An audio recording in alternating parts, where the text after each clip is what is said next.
The jungle, Kintargo, Kovlar. Everywhere the Triad has popped up, they have fallen. They won't win. You're right. They'll never win. We've given them no quarter, forced them back into hiding at each turn, back into their holes. Where do they hide now? Along the Golden Road. Coin may ensure their safety in items of time. No amount of gold will protect them from us. Us. Together. Beating death, breaking curses, and always finding our way. We'll find them. And then they'll know it's over. So run all you like. There is no fortress, no keep that will protect you, no army or force that will stop us. No matter how long it takes, we will find you, and we will destroy you. We are the unforgotten. We are eternal.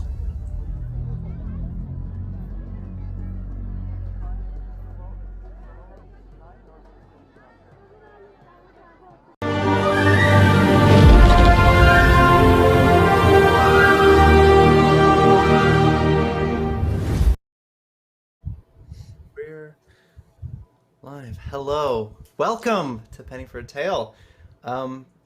If you celebrate Independence Day in the United States, pretty sure it's Independence Day. That's what I've been told. Today is a day where I play Pathfinder, though.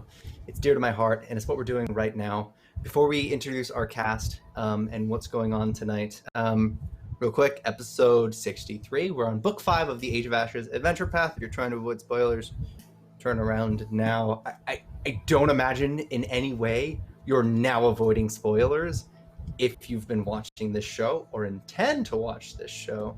Nice intro, thanks. It was made by one of our players with much love. Very happy. And then of course our cast are pretty much voice actors. Sorry, so before we introduce the cast, real quick, I just want to say we are sponsored by Smiteworks. They make Fantasy Grounds Unity. If you're looking for a tabletop, versatile tabletop, check them out. We love it. We use it. It's got all the Pathfinder good stuff you need, and they update all the freaking time. Also want to give thanks to The Only Sheet. If you're looking for an Excel-based character management tool, The Only Sheet is the way to go. Music tonight, Brock Narton and Michael Gelfi, as per usual. And then for maps, Che and Piku on Patreon. We've also used Seafoot Games. You can find their stuff on Patreon as well. There's links to all the stuff in the show notes. I'm not going to gloss over it too much, but yeah, why don't we introduce the cast, starting with Daniel. Daniel, yes. Hi Daniel. guys, I'm Daniel. I play Sailix Lavendil, the Crestfallen, whose insanity and memory loss just continue to get worse and worse as he goes on. Real quick, shout out to Sam, who was the one who put together that awesome intro that you saw. She's scribbling pen in the chat. So if anybody's looking for awesome work or anything like that, or just tips and stuff, she's great and amazing. So definitely check her out. Yes. The biggest love. James.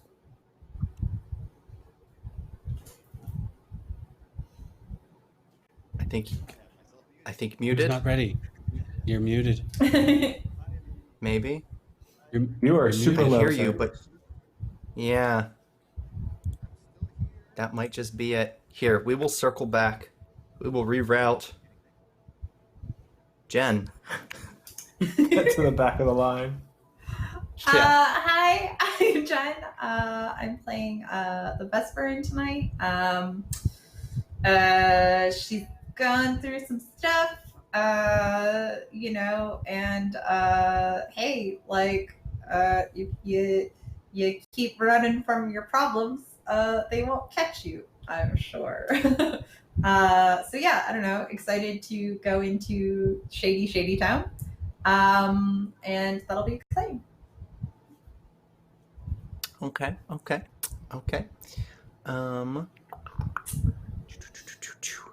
I think next we have, or Sam isn't with us today. Poppy. But we do have a Ravenswood. Go ahead. Oh, hey, me.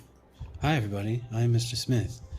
I play Rune Ravenswood, and I would like to highlight that pretty much every single one of our videos that is put out is likely through the Scribbling Penny pipeline.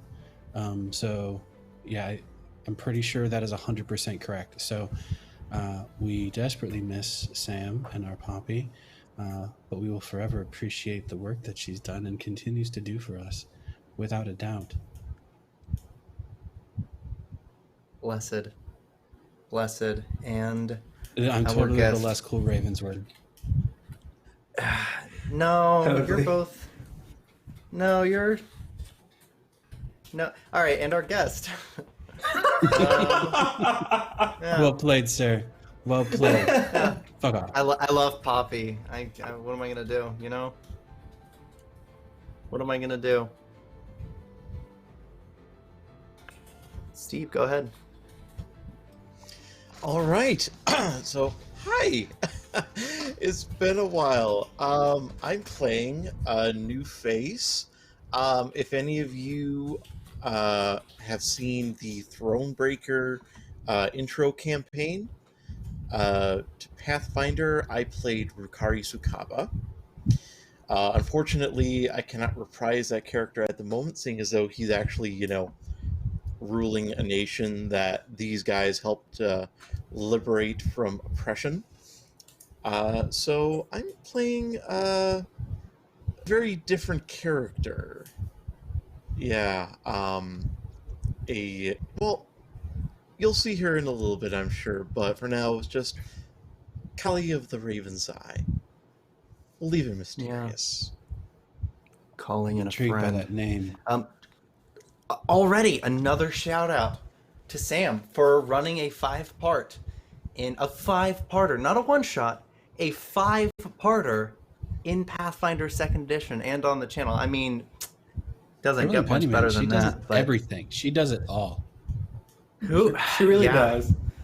Yeah. Really the like whole I don't suite. know if we could function without. We definitely couldn't. Like, it's very lucky for us that, she does so much arm and shoulder work because, she needs that strong back to support all of us. Yeah, true. That is a legitimate statement. Even in my day-to-day life, I'd be lost without Sam.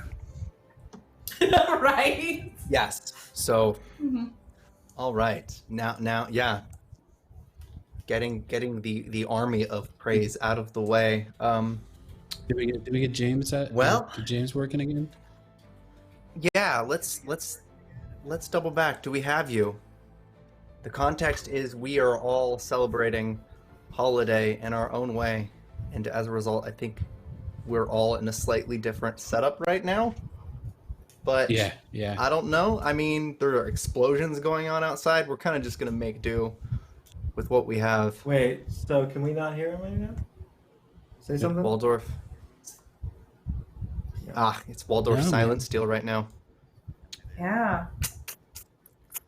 I mean, you can kind of hear him. Scream as loud as you possibly can. We'll pick him up through Just the mic. Just belt. Oh, he froze. It's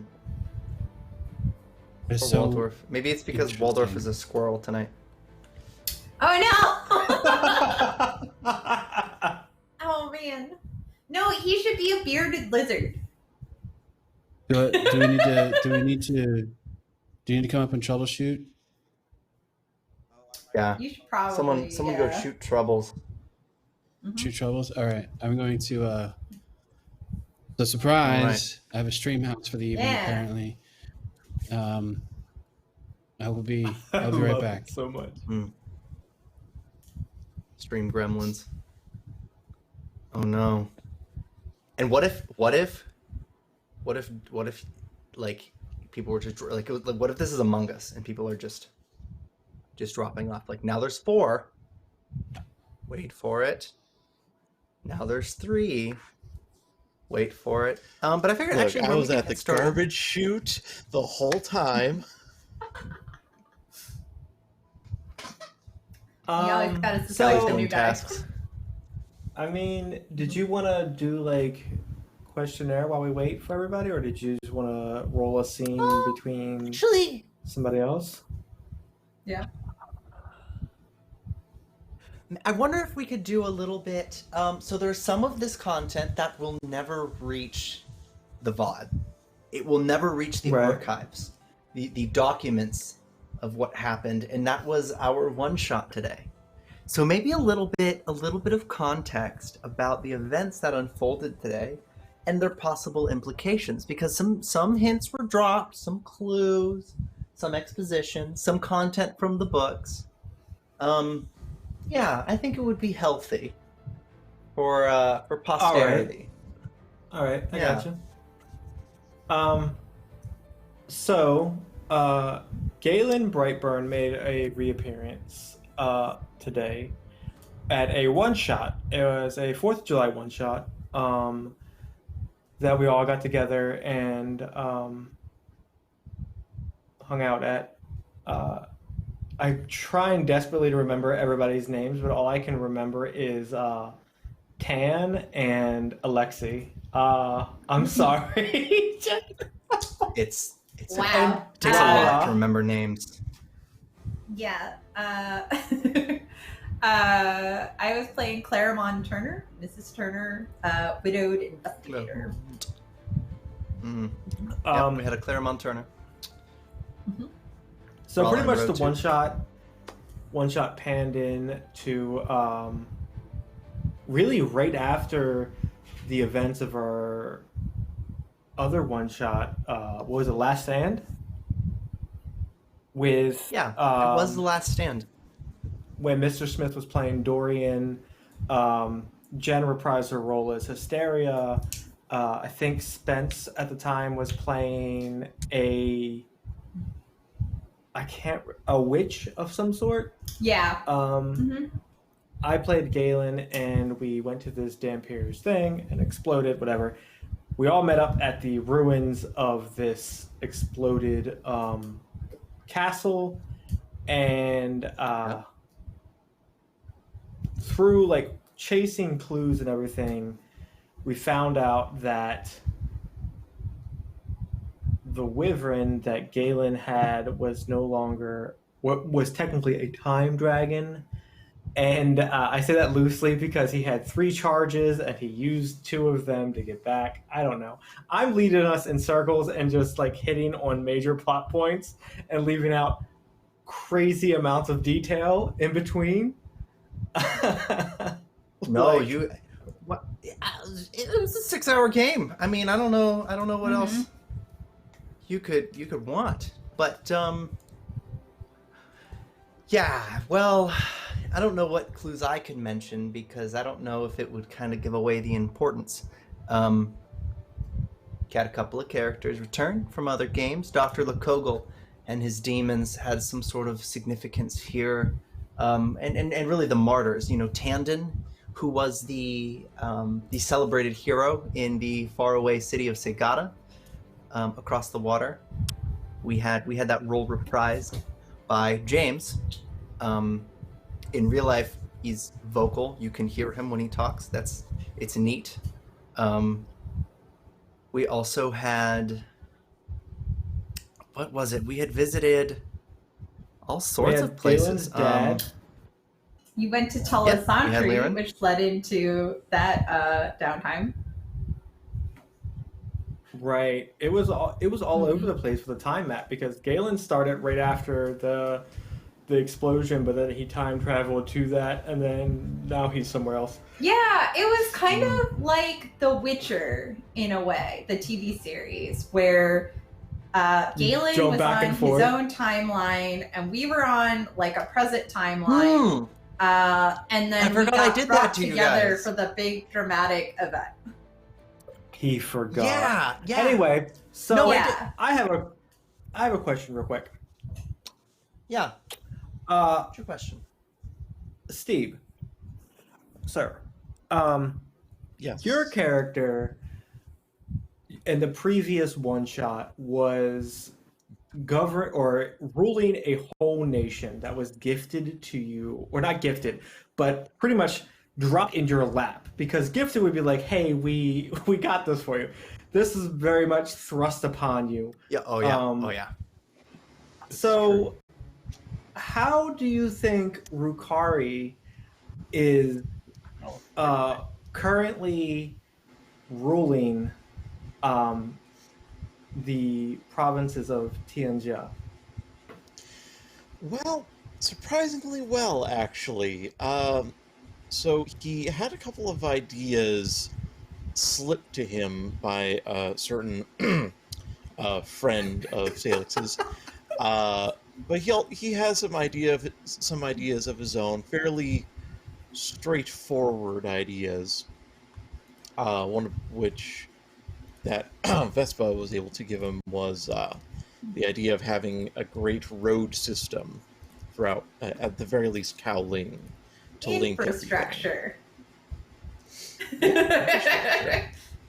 And another part was an organization called the Raven's Eye. An organization specifically made up of previously enslaved or oppressed species in Kowling who might be used to keep tabs on the former ruling class. Of course, all that said, he is not under any delusion of him being, Alexander the Great or a Caesar.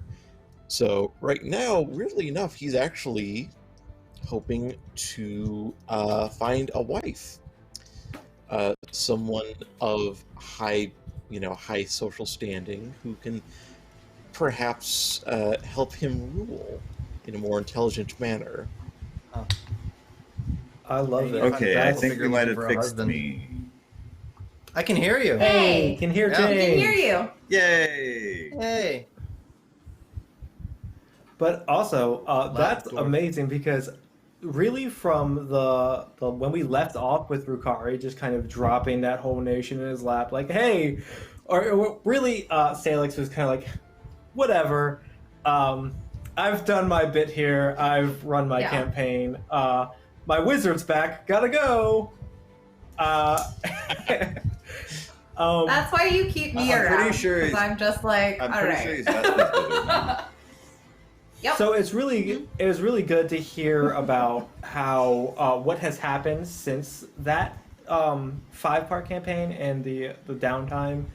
I've always been interested, so I hope that kind of wraps up with the some lingering questions maybe with the crowd or anything. Yeah. Yeah.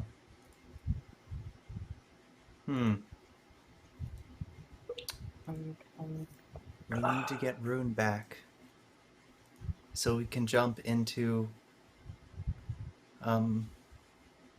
Fender Plane. Honestly, I think we have 34 days until the Council of Guilds. If you're looking for a chance to crush the Scarlet Triad and wipe them from existence, it would All be right. it would be Am I good still for all of coming us through? to make haste. Is Rune our Ravenswood, Yes. loud and clear, All right which then. is great because I'm going to take this opportunity to throw you right in the middle of the action. Do I have it correct that you've decided to opt a disguise so as to appear more approachable to the citizens of this city? Well, he doesn't want to be disingenuous. So at least the first time he does shift down into a gnomish form. It will be in front of them, so they know who it is. And he doesn't mean it to, certainly doesn't mean to insult them or anything, just thought it might be easier to talk and work with at least someone who looks like one of their kind. If he gets any sort of, dislikes about it, he'll not insult anyone. It's not his goal. Very kind. Very kind. Well, what are you up to on this day? You know you have some time. You want to figure out sort of where to go with things, right? Yeah, there's some just basic logistics, given that they were apparently stuck in a weird dusk Wendigo-induced sandstorm, as best as Rune can figure. But yeah, he's just going to make sure that everyone's healthy, that there isn't any weird disease going around, because there was the weird pustule situation. I'm not quite sure if that was resolved exactly. Making sure that the gnomes still want to stay here if they're looking to remain in is it Finderplane? Finderplane, yeah. Yeah. So yeah, just helping to work out those logistics, and then arranging to repair buildings. I mean, he'll use the limited magic that he has, but also he's pretty adept at crafting, so just use the skills that he has to help rebuild the city, or at least make plans to rebuild. But yeah, he's just trying to be helpful. That's good. And actually, that's kind of interesting. The implication is that property might be quite cheap right now. Except given that the threat has been eliminated, depending on your morals, it might not be very kind to the community to just buy everything out outright. That said, you do know your friend Vesparin is in town shopping for not too much, just a fine location. For a pleasant little stay. You've managed to find one, actually. It was designed like an artificial oasis, but what you need it to be could really be anything. A gnome guides you along so you can make a tour of the place. All right. Yeah. So she's just like looking around and inspecting everything, like, yes, let us see. Perhaps if we maybe were to replace these with more sustainable shrubbery, and maybe knock out this wall and have some sort of, vista. I think that could be quite compelling, don't you think? And the jobs. It would provide a lot of jobs.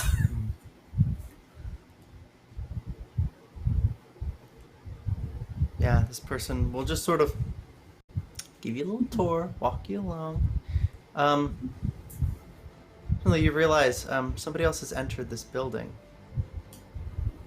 You could hear the sound of the door opening and then sort of the light pooling in. It's designed to be quite dark if you keep everything closed, so you can get that serene relaxation. It can be night if you need it to be. But yeah, somebody you recognize. And well, somebody you sought after. So this would be expected. It's part of the reason why you're in town today. Callie, describe what you look like. So, what enters the abode at first seems to be a young elven woman dressed in Tianjia finery. Looks fairly elegant. Takes, very, attractive looking, kind of dark brown hair down that's kind of cut in a bob. Lighter skin, hazel eyes. She takes maybe one step in, and you see a foxtail pop up behind her and slowly close the door behind her. At which point, brown hair turns a deep red, and 2 fox ears whoop, pop up on the top of her head. Vesparin, it's been far too long. How have you been? Darling. And she would go to greet her and do like the air kiss thing before like turning to look at the gnome over her shoulder. This place, I will take it. Draw up the paperwork, and I will return with the counteroffer. Yeah. And weirdly enough, so Kali actually has a shape changer's intuition. So there's a good chance she might actually realize that old Rune is not what he appears to be. I don't think yeah. he's here right now. Rune. Right. Yeah, Rune wouldn't be here right now, Yeah. but that will come in handy. For Yeah. sure. Okay. Does Did you the meet- gnome, head off to draw up paperwork and stuff? Yeah. I'll Okay. give you some space. Yeah, so she would like pull Kali, again like somewhere more into like the like oasis-y part of this little like chateau like area, just like somewhere where she feels fairly confident that there wouldn't be they wouldn't be overheard or interrupted. It has been far too long. How have you found Katapesh? Well, it is certainly a sprawling city full of hidden corners and delightfully labyrinthine alleyways. Then I imagine for one of your talents, that only made it less boring. Oh, certainly. One never truly enjoys a game where you know all the variables.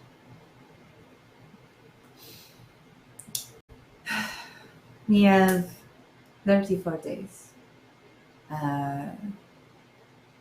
Do you have any leads on what the political landscape is like currently? Our enemy, well, I'm sure I do not have to tell you about how close they are to a snake hidden upon the grass. So easy to step on. Of course. GM, what has Callie been able to unearth?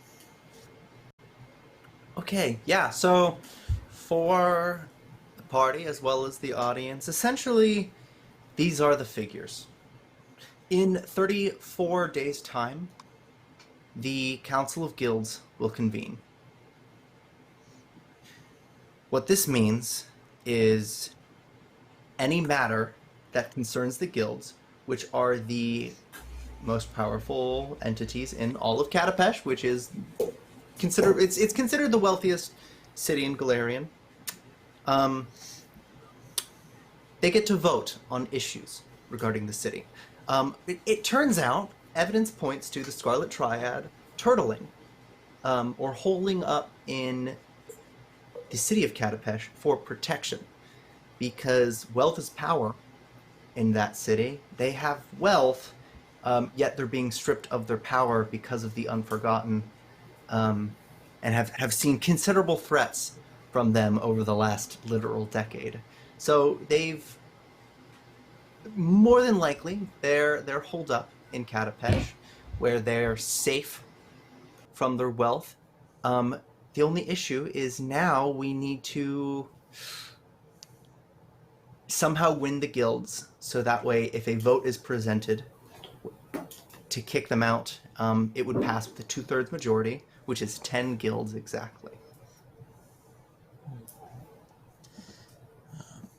I'm hoping you are wearing your silver tongue today, dear. I feel like we're going to need it in the day's time. Any and all information that you can provide me with regarding who the guild leaders are, what their proclivities are. No detail is too small nor too irrelevant. Often it is the irrelevant so- details that matter the most. So, what proclivities specifically are we talking? Are we thinking garden walks, or where they may go when the sun sets? Or how many skeletons are kept in their closets. Oh, I mean, with a gathering of powerful people such as this, there will be more skeletons than a necromancer can shake his staff at. No doubt, but inevitably some are far more fascinating than others. And some tend to prefer their skeletons be kept private than out in display. Of course. And truly, it would be a shame if those skeletons were to somehow come to light under truly unforeseen circumstances. Well, obviously, the only unforeseen circumstance which those would ever come to light would be if the Scarlet Dryad remains within the city. Don't you agree? Oh, Otherwise, there's just no thoroughly. need to. We treat our friends well. We protect our friends. The Scarlet Triad is nothing but traitors. Exactly. You must meet my wizard. Oh, you're a wizard. Somewhere in the city, a building falls over.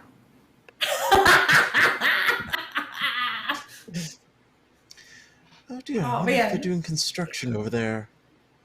Oh yes, the Windigo was very destructive, as was the orc that was rampaging.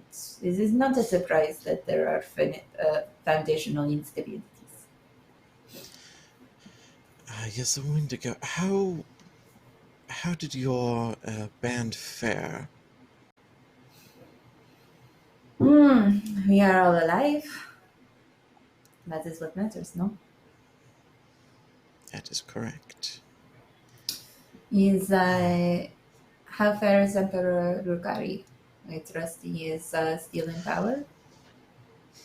Oh, he is definitely still in power. After some of his more recent campaigns, any remaining holdouts have been forced largely, and both literally and metaphorically, underground.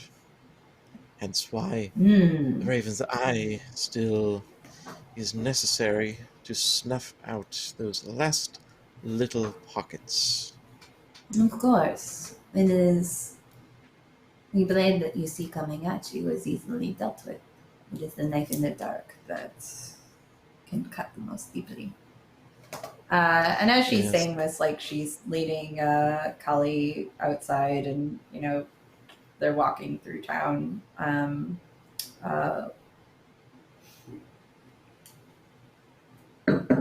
Presumably towards wherever Rune would be. Yeah. Well, Rune, I imagine Rune at some point would want to visit the Citadel again to regroup. You've done most of what you could really do here feasibly. The city's in decent shape. However, there are still a few Namely, not everybody in this town trusts the saviors of the town. And there are a couple more key figures really to meet. What would you be doing right about now, Rune? Well, I mean, if the core logistics are well underway, if there's anyone for him to meet on his way back to the gate to regroup at the Citadel, he would certainly at least stop by and at least introduce himself if they haven't met already.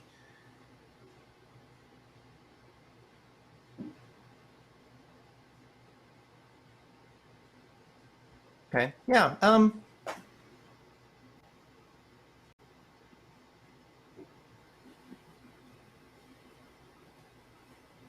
Pinterplane is kind of settled, calm. Calm's not good for gnomes, but they'll take it in light of what's happened. Quite uneventful for when you've been poking around. You really wish maybe there would be a little bit more intrigue, save for one event. Talk of the town, something strange happened. Bazal's Basin is it was where these gnomes were holed up when they were waiting for the storm to pass and the threat to be dealt with. Turns out somebody's there causing a ruckus again. You don't know why. People are talking about it, but it's just rumors. It would be worth a visit. Yeah, he'll. If no one minds, he'll stop by, see what's going on. Okay. All right. Vesper and Kali, I mean, of course, you'd hear the same talking about a strange visitor in the basin.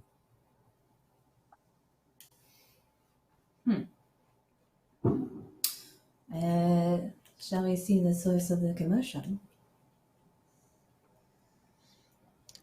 Yes. Wonder what it could be.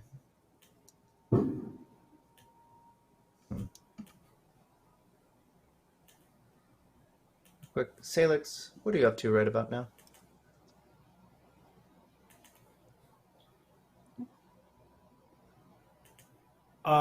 Which side of the gate? This is an important question. Okay. Upon waking up, was he left to his own devices? In the Citadel? Yeah. Well, you don't have all of your own Dorf's devices. there, but yeah. isn't he? Yeah. Oh no. Poppy and Dorf are there for sure. Why? What do you have in mind there? You're at the Well, Citadel, aren't you? Well, the Citadel side of the portal. I'm at not least. at the Citadel, actually. I'm near the Citadel, but I'm not in the Citadel. It very much depends on what he is left with when he is woken up. Like, if he's alone, God help the world. Oh boy. If someone's there...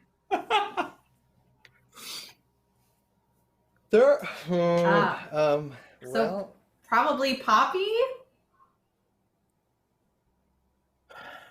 He probably did fall asleep in Poppy's room, honestly.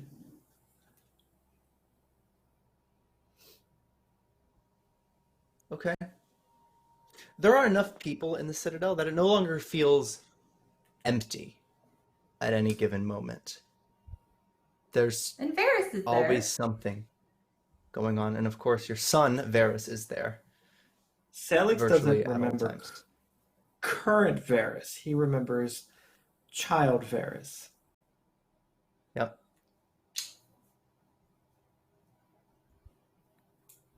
Yeah. That's pretty rough. I think Varys caught on to some of that by now. But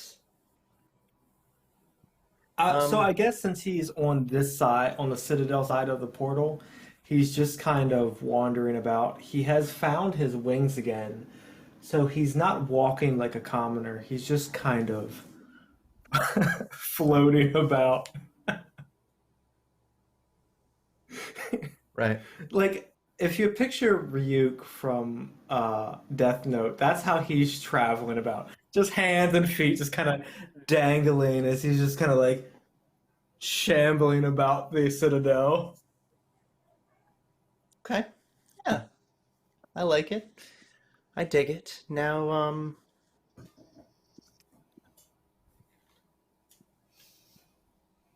do you feel any need to locate your weapon, Leviathan? Do you have the gem that fell out of it?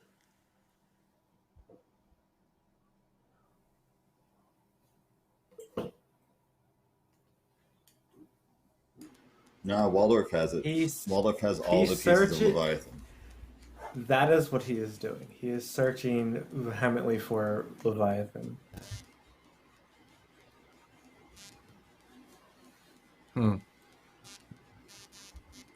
Skysteel has it, Father. Varys will say that. Eventually, you would make it to the basement. That's where you'd find your son. He looks familiar, in a way. But he already knows what's going on with you, so he doesn't try it. Leviathan.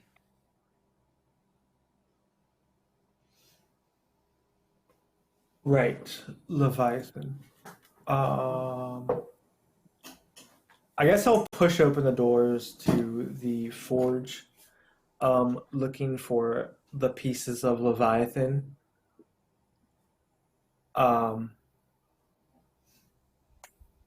Are they there or are they somewhere else? They're not there.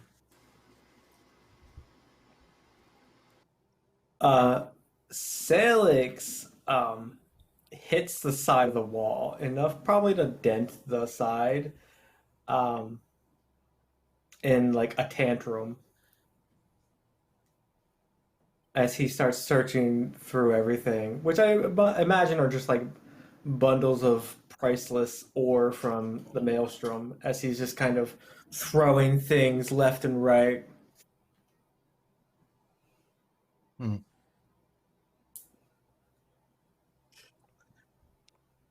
Varys arrives, seated comfortably in his chair. Why don't you listen to me?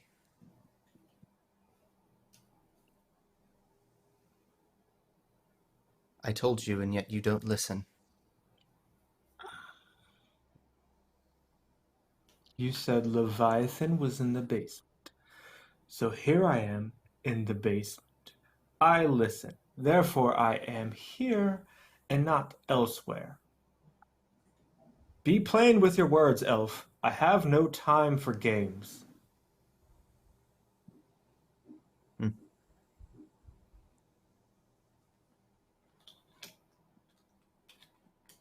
Come with me.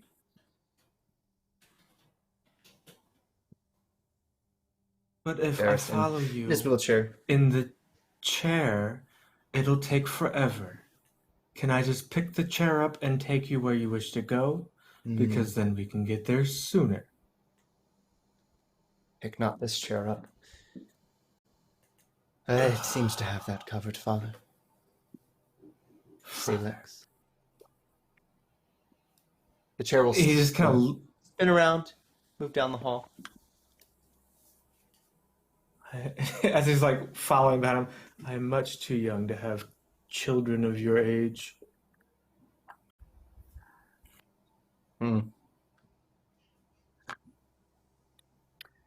Yet you're old enough to wonder if you do. He'll lead you to Waldorf's cottage. As he's out, he just looks at him. Unless Kellen suddenly produced a womb to produce children, I doubt that accusation highly.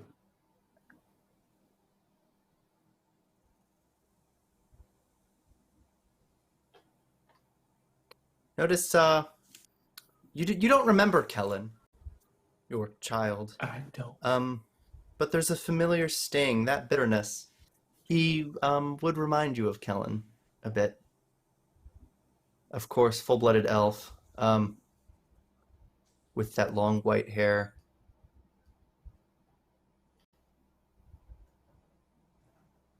But he looks at you with strange disappointment. It probably wouldn't mean anything to you.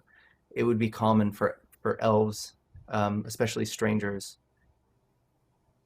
But he'll lead you out of the citadel to Waldorf's cottage. It would be within view once you've exited the front gates of the castle. Downhill, doesn't take long. Yet Varys has no issue navigating in his chair. He takes you there.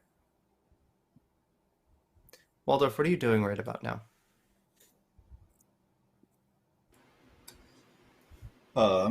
As they approach the front of the cottage, the door is closed, and there doesn't seem to be any movement inside the cottage itself, but there is the sound of tinkering, a few like tink, tink, tink, tink kind of noises coming from around the back of the house.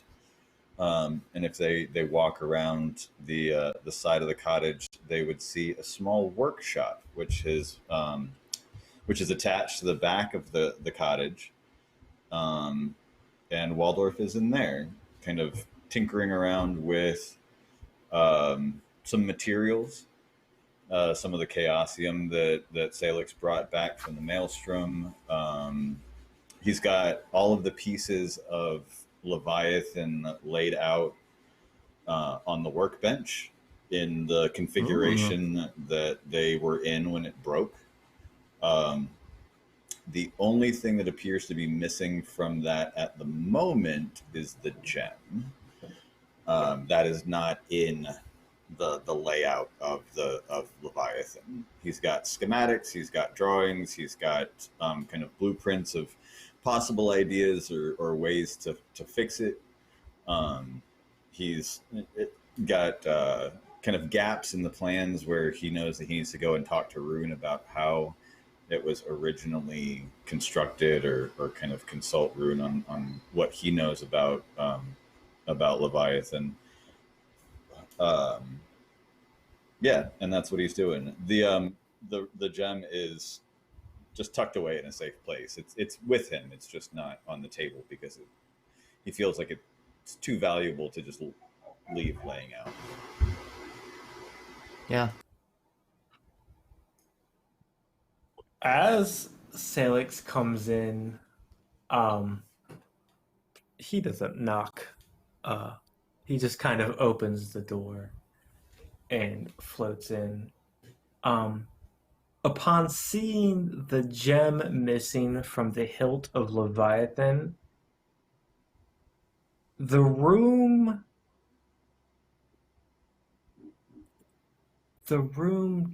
fills with an overwhelming animosity in it.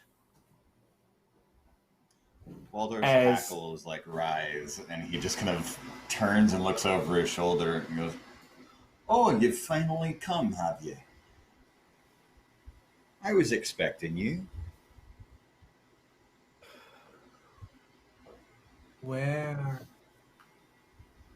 Where's my gem, dwarf? Waldorf just kind of walks past Sailix and pats him on the shoulder as he goes by. "It's all right, lad. It's all right. Don't worry. It's in a safe place.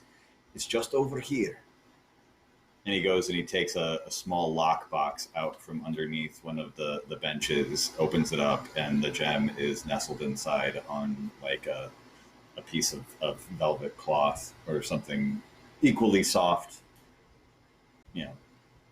It's all right. It's just right here. I just didn't want anyone else getting their hands on it. And he just offers the whole box to Sailix. Sailix picks it up and is at the touch of the gem is instantaneously at more ease with it in his grasp.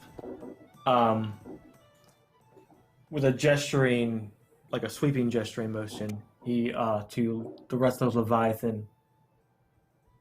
Can you put?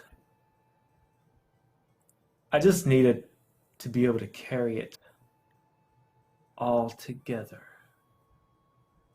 I don't like being without it. Well, and he talks to him like he's talking to a petulant child. Like, well, now, if you want it to be fixed, it's going to have to stay here for a while. I've got some plans, and I think that I can make do. I think that I can get it back to rights, but I need my tools, and I need it here to fix it. Now, is there anything else that I can give you or do for you that will, let's say, buy me a bit more time with your friend here to get her back to good? Sailix's head kind of cocks to the left, and he like spins around the workshop. And he goes around, and he pulls like what Dwarf would assume is like one of each weapon. He just kind of throws it in front of his feet. He's like, these. Excuse me, those are masterwork level weapons. I'd ask you kindly to treat them with a bit more respect, young man. He picks up one of the scythe that he threw in front of him, and he bends it. Is this masterwork, sir? I mean, I'm All right, impressed it didn't that's going to snap. cost you. But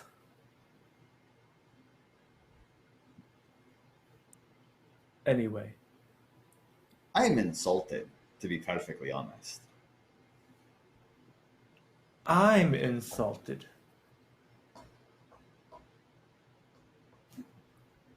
What does insulted mean? Wait. Oh, lad. I Never change. have Never change. And he pats him on the shoulder again, starts picking up the weapons and placing them on the table. Now, this one, you know, I know you're fond of swords. This one here is one of my favorites. And he shows him a beautifully worked greatsword with kind of a swirled crossguard and a two-handed grip. It's almost like a dark black, grayish black kind of color, and it's just absolutely perfect as greatswords go. Here, try it. Give it a whirl. gives it a few swings. Whoa! From the tempo that he swings it at, Kindly it kind away of, from my head, if you don't mind.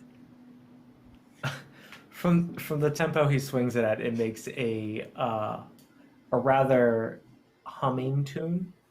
And then he kind of slides it into right behind where Leviathan is usually sheathed. It'll do for now. Well, I mean, I'm not quite finished. I mean, that on its own is not going to quite live up to your standards, lad. Now, I've got a collection over here, and he opens up kind of a chest, and you see very neatly arranged in this, almost like a tackle box, where when you open it up, the shelves kind of expand. That's Rune awesome. stones. Yeah, just like every rune that you could think of at this level, inscribed on a rune stone, ready to be transferred to any of the weapons in the shop. And a few more, and he opens up a cabinet, and inside the cabinet are just like trinkets. So Sailix like leans over and he's looking at the runes and he's like, He pokes one, and then he reaches up hey. to the trinkets and he pokes another. The rune he pokes is serrated, which will cause 1d6 bleeding damage on a successful hit. Oh, excellent choice.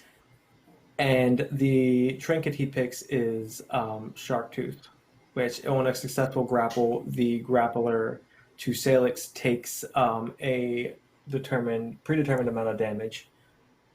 Now that On one's nice, activation. but I can only attach that one to your armor. I was thinking perhaps something else for the sword. I just had these pulled up. Sorry, hang on.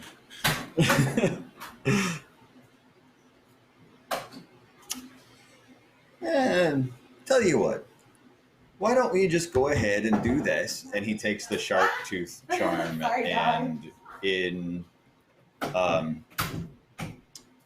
single turn, in 3 actions, attaches it to your armor. Now, and he pats it. Now that looks nice there. That will do. Give me a couple of minutes to transfer this rune to the blade, and while I'm doing that, you choose something else for this lovely. I don't want to call it a replacement because nothing could ever replace Leviathan, but it's standing. It'll do for now, yeah. Dorf, we've been friends for... His face twists in concentration as he tries to pull up a memory that he can't quite grasp. Terribly long. Not as long as the rest. I know, it's hard.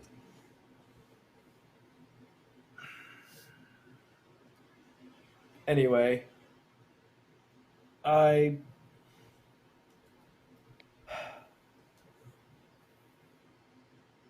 right. So, yeah. I need to wrap this up pretty quickly, Dorf. I have a job. I'm to guard a mage, and to do that, I might need to kill other mages. Make it happen. Alright. Meet me at the gate. Dorf? So demanding, but he smiles as he says it. He's in a particularly good mood today. Sailix will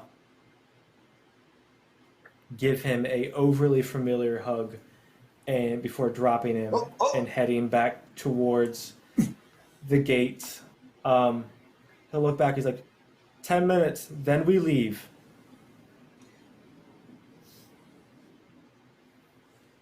Cardio is important, That's more Dorf. time than I need, lad.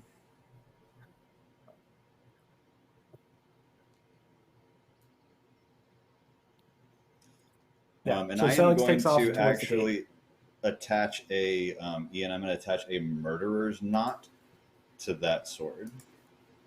The murderer's knot, it's a black strand of leather. It's tied to look like a peace knot when the weapon is stowed, but it doesn't hamper drawing the weapon. When you activate the knot, the creature you damage takes 1d6 persistent bleed damage.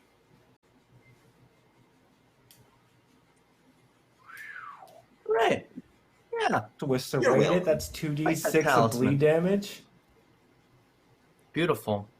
Now, it Beautiful. will, if you activate it, it will disappear. It's a consumable. But I have extras. Yeah. Well, across the inner sea and like I Katapesh, said, it does only take me 3 actions to affix a talisman to anything. Okay. Yep. It's fine. In Katapesh, we're investigating a strange happening. Something weird has occurred. Rune, Callie, and the Vesparin, I think you'd all arrive at about the same time in this large domed structure where performances would be held. You arrive to a strange sight. Many gnomes are sitting huddled around in a sort of a crowd. What you can make out there in the far side, a person at a table, but you can't really make out this person at all. It's just a humanoid figure. What do you three do?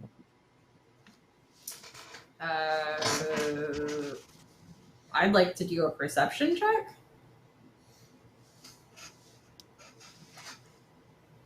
Because I want to know what the fuck is happening. Yeah. Yeah, you Gasps. You mentioned in a the crowd. humanoid figure. Does it take a particular shape? Whispers. Well, robes. I mean, human. Really humanoid. Oh, okay. Yeah. Okay. Yeah. Rune, is everything all right here?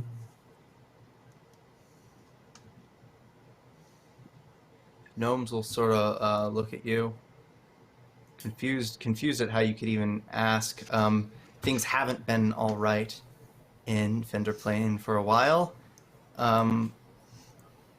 but sort of just baffled. They'll kind of just point. They don't have a good answer other than to just look at.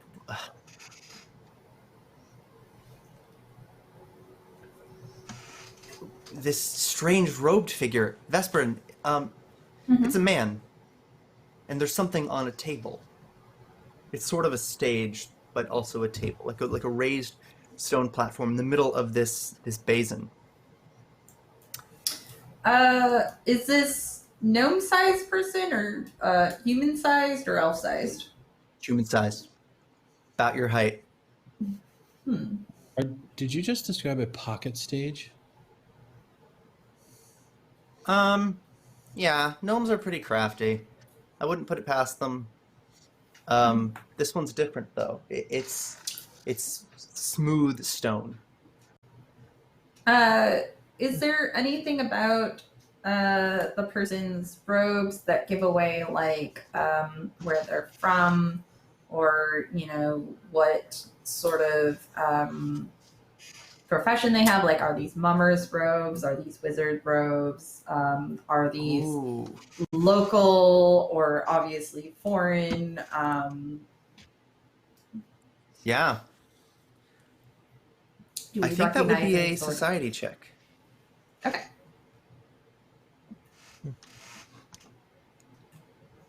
And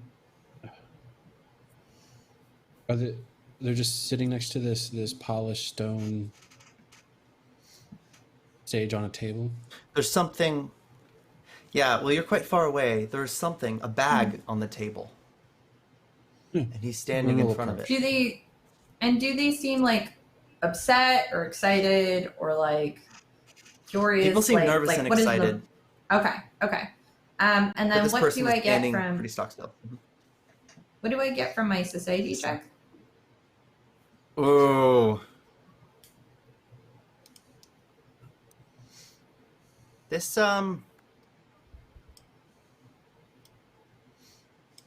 would be medic's robes. Medic. A healer's, and what you see removed from the bag, the head of an orc laying on the table, massive, plop down, a hood drops. It's a handsome man. James, describe what Tandon looks like. Oh, Tandon is about a little under 6 feet tall, dark olive skin, a short beard, and hair that falls just past his shoulders that is pulled back in kind of a loose Witcher style, like half ponytail. He is slight but well muscled and extremely good looking. Daniel, he has an arrogance that is palpable. You know what to do, Daniel. If I didn't have $5,000 worth of equipment sitting on this desk, I would flip it right now. Does the orc look familiar, like, is that Tusk? That would Or is be that- the head of Tusk. Splayed on the table, do cheer and shout because it means the rumors are true. The hero, Tandon, has sought out this beast that ravaged the town, summoned a Wendigo allegedly, cut his head clean off, and slapped that bad boy on the table. Maybe he had a bone to pick, maybe a score to be settled with this orc. Nobody knows. Rumors are running wild. But they seem to idolize him in a way, in a sense, in the confusion of what this is. So, can I do like detect magic and like perception to see if that's some sort of illusion? Yeah. Yeah, absolutely. Okay.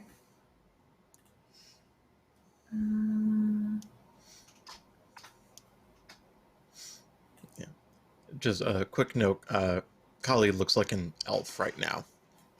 Yeah. Okay. And does Anything Rune you're doing, still look Kali? like a gnome? I believe, yeah, he would, unless he's gotten Okay. any discontent from the gnomes, he would. Hmm.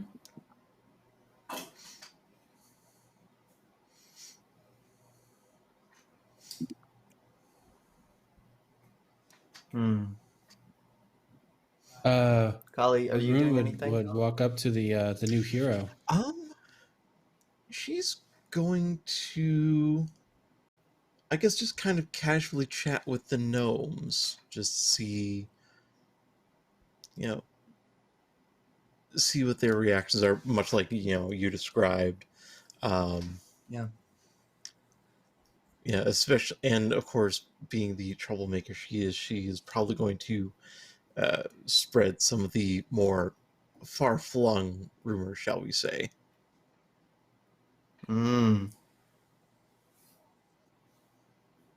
What do I notice with my perception roll? We're looking for, we're essentially trying to see through illusion magic. Yeah, With a either if it's an 39 illusion or just faked, like some other orc had made to look like Tusk or some shit. Yeah, I think illusions require a will save. Yeah, Oh, but okay. any evidence pointing to it being staged, it makes sense. And yeah, you really can't. Really can't tell. Yeah. It looks. Since I had the marked for death on the Wendigo, do I still get a feel for where it is, like what direction, or is that gone away? Because it should last until I mark something else and give me that sense for like tracking it. Yeah, the bonus to track, you would know the direction that it left, Yeah. and I imagine you might have even taken a couple hours to see to it that it left town. Yeah. Surely enough, it seemed to have left town. But now, 2 days later, it looks like the orc tracks that had been following it, well, that head's come back. So who knows about the Wendigo? Okay. So it's one of those things where like Vesparin keeps her face just neutral, but like with the way her eyes are looking around, like Kali and Rune would know her well enough to know that like she's like looking at things like they're sus as fuck. Yeah. Yep. So yeah, Rune approaches the hero of the day. Well, hello there. Okay. How are you? I'm doing just fine. How are you today? Well, it's been a rough bit around here, but seems like you've won the day. Well, what can I say?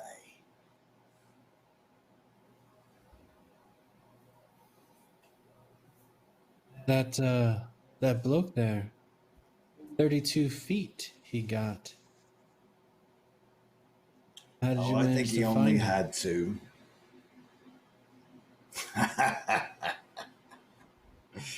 He thinks he's very funny. Doesn't he? A pure wit you have. That was hilarious.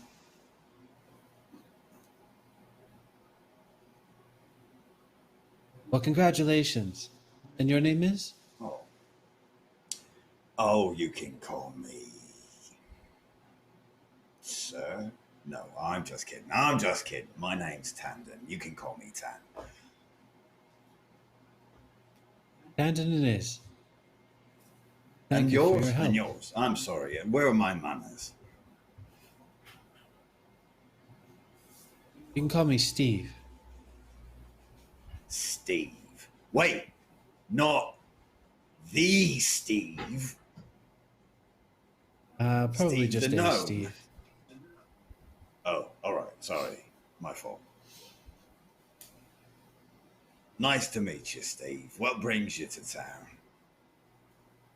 Oh, just helping out my friends here. No more, no less.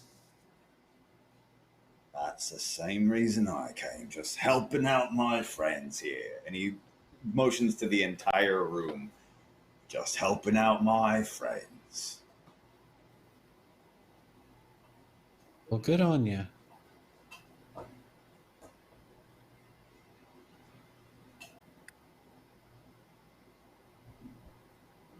Plan on staying around?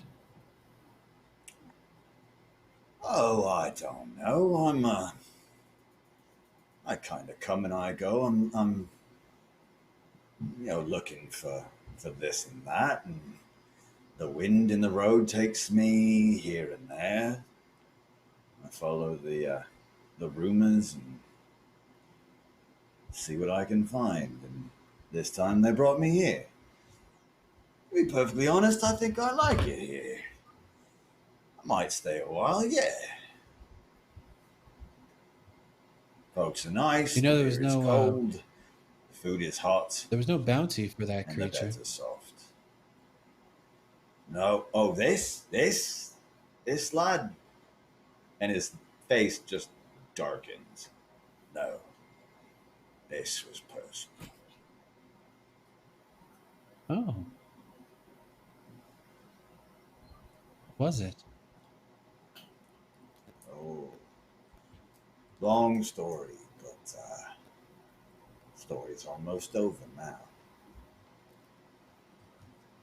Maybe I'll tell you one Right day. then. Maybe you will. Well, I will leave you to your fans. Much obliged. Much obliged. Buy a drink. Oh, no. No. I'm fine, thank you. But thank you for your help. Good. That's what I do. I'm Tandem. What do you can buy me And- one? Why, hello, lovely. Yes, I will. And what is your name? I'm Tandem. But honestly, you can call me whatever you like. Ah, a man after my own heart. The pleasure is all mine. I am called Not the yet. Vesparin. Promises. I am curious. Where did you find this creature? Well, I mean, to be perfectly honest, he was kind of hard to miss. Just follow the path of rubble and destruction through the city, and there he was. I've been looking for him I'm for sure a it was an long epic time. battle. Oh, aye. It was. Now, if I can just track his Vesparin little will- girlfriend down, I'll be all good to go. Vesparin will link arms with Kali, assuming that she allows it, and just kind of like, Oh, yeah. doing that Oh, yeah. the hot girl thing of like,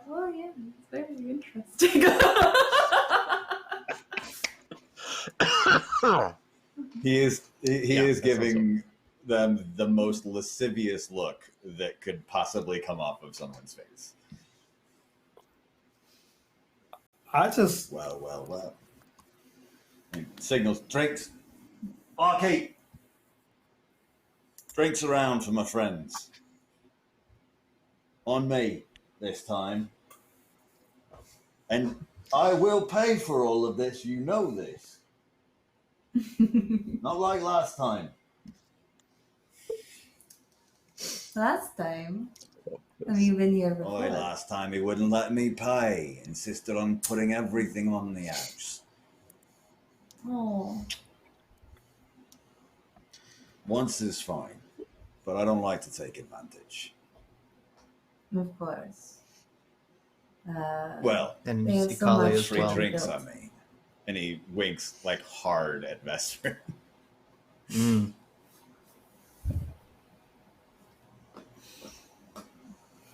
But it's not just the Vesparin. Kali's there as well. Of course, Yes. yes. So, I have a question, GM. One of the things Kali has is the feat to lie to me. Okay. we're All we're, right. we're well versed with lie to me. No. Tandon is well versed with lie to me. Are you ready, Tandon? Well versed in lies. Sorry, we did this about 15 Yeah. times earlier today. Mhm, But let's mhm. make it 16. Yeah, let's not lie to the investigator. Tandon, roll that juicy deception. Shout out to Paizo for the lie to me feat. Hilarious, amazing, wonderful, intriguing. I honestly don't have to lie deception because don't have to roll deception because he hasn't said anything untrue yet. Okay, well, Interesting. that's very Well, good to know. unless Ian, have I misspoken and said something? Nope. Yeah, but Nope. this is good because that Cool. means what you understand is that beef between our hero Tandon, our Arcadian hero, and Tusk. Apparently, it was personal. Don't know why. Who knows? Maybe Tusk beat him to death. I don't know. It's really anybody's guess, Something. truly. But Yeah. But yeah, so the other thing is if you use diplomacy to gather information by speaking to Tandon, lie to me would be used to see where he is hiding things. He's picked and Gotcha. choose, but maybe later on, if you can have a conversation with him, settle down, hang out That's a little true, bit, yeah. and then Yeah, exactly. just hit him with the hard questions. Maybe it Right. is useful to note that between yourself and the Vesparin, you could probably interrogate virtually anybody. Yes. With your skills. So I mean, Yeah. who's even got Yeah. secrets? I A very imagine particular set we of are skills. we are having a very flirty conversation, just tell us all your story and everything, and just totally, leading forward and Oh yeah, doing like the soft one on each pauses side, and- one on each Oh, yeah. arm. Yeah, entirely. Oh, and he is just eating it up. Like he is Yeah. on board. At some point, Callie will ask him, so what was the nature of your conflict with the orc? It sounded very intense. You really want to know? Oh, yeah. Oh, yes, I do. That's He good leans job, in I'm very glad to- close to kind of whisper. That son of a bitch killed me, along with his friends. Tossed me off a cliff, he did. So I came back from the dead to take his head. I mean, turnabout's fair play, right? Oh, I would imagine so. Coming back from the dead, Crawled that's my way out of that's the realm quite- of shadow for it. That's right. Yes, I did. My, what was that that? is quite a feat. What was that, Jen? What was I heard crawled? Bleh. So could you Oh, repeat Out of the that? realm of shadows. Oh, crawled my way okay. out of the realm of shadows. Or clawed my way out of the realm of shadows for it. Hmm. You go, yeah. All by Kicking and yourself? screaming. I mean, Yeah. I get How by did with a you little end up help in- from my friends. And he kind of looks over his shoulder like he's looking at somebody and then quickly turns back. Do we see anybody there? Nope. Oh, that's a good sign. So yeah, like I feel like Vesparin and Kali like exchange a look behind his shoulder for a second with that one.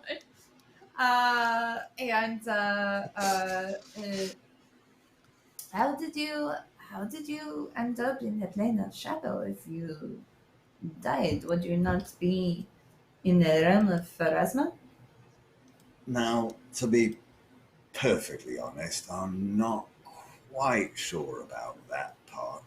That bit's a bit of a blur. I remember. And he gets that like 1,000-yard stare. I remember pain. Pain so intense it would break your mind.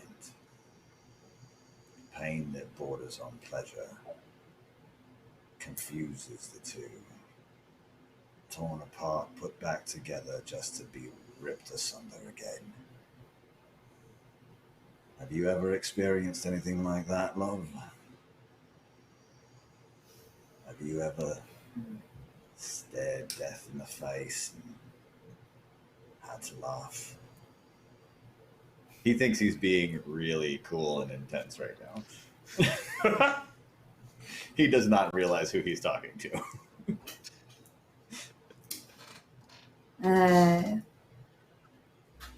Thankfully, I cannot say I have I've ever experienced anything so horrible. It sounds like you must be incredibly brave to have made it through such an ordeal. You're damn straight I am. Bravest lad you'll ever meet out here.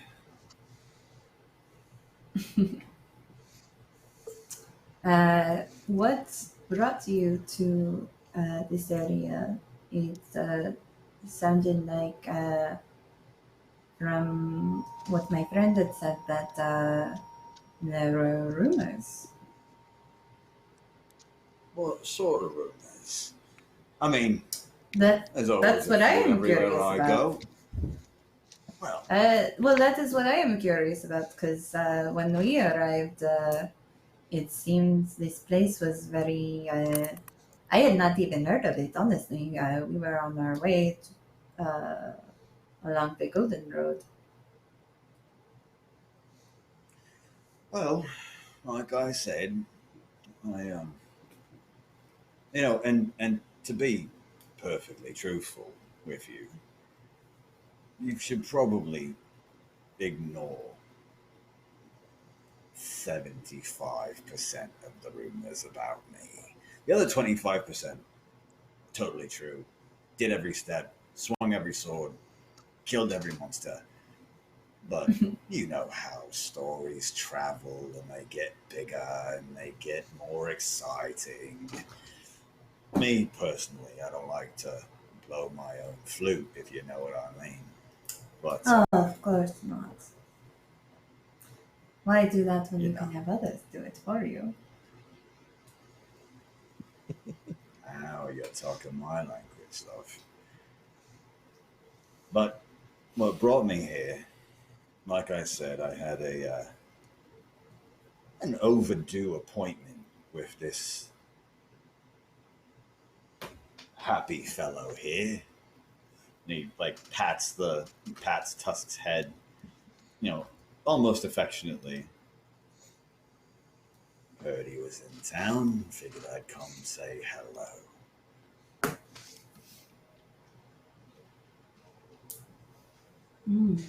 And Of course. what is next for your adventures? Where do you plan to go next? Well, right now, I'm gonna go have myself a piss. And he stands up and walks out the back door to go to the bathroom. Fantastic. Vesparin takes the shot. Callie does too. Just Excellent.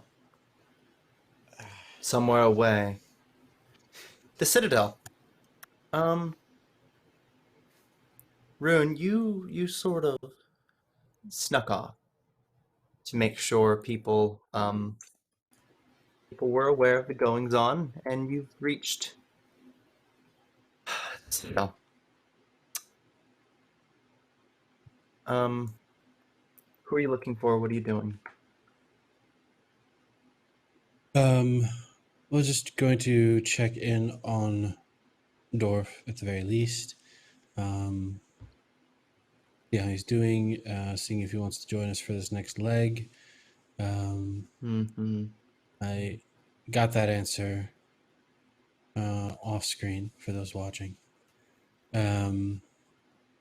So after that, he will go to Sailix. Felix, I think you fetched a weapon that would be suitable, conducive for your flavor of violence, right? He has.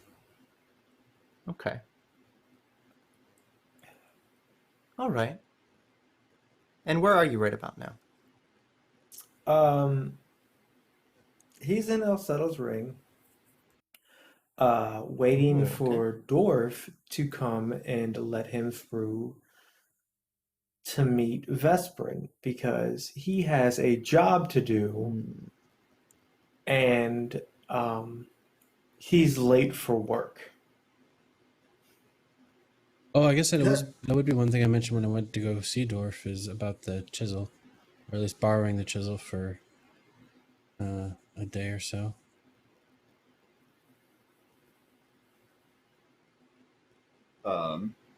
Yeah, Dorf is here.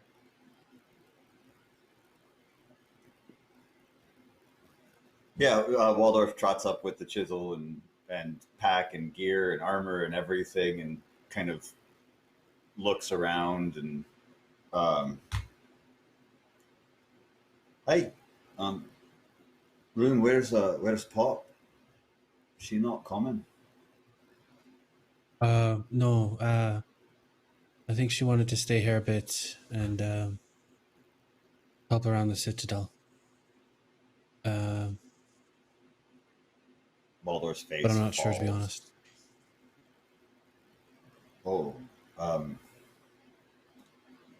Sailix's face also falls for different reasons. He kind of shuffles his feet a little bit, looks a little kind of awkward and nervous. well, I hate to do it, boys, but I made that a deal. I cannot go. I cannot go without her. Oh, wow. And he just kind of No, that's fair. flips That's a the good chisel choice. around and offers the handle to Rune. Rune will look at Sailix, or before he doesn't take the chisel just yet. Are you coming, Cannot break a Sailix? promise.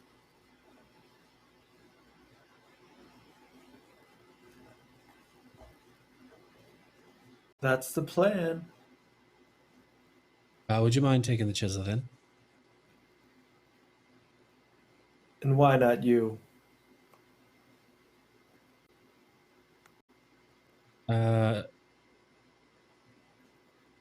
Personal reasons. Waldorf kind of like pulls it back a second before and like eyes Sailix. He's like looks at the chisel, looks at Sailix, looks at the chisel, looks at Sailix, and kind of You're more equipped to protect reticently it than I hands am. it over. Celix will take it and immediately starts tossing it in the air, like just some random object. Like, I am going to hurt you. Please take good care. well, dwarf. He'll And fly up whatever a you few do, feet higher. Do not If you stick could it in reach the ground. me, do not stick it in the ground. Why? Because I am terribly fond of my cottage. So if I stick this in the ground, your cottage will pop up somewhere else? No, not necessarily, but it could just come down around my ears while I'm sleeping in it, and that would be no good.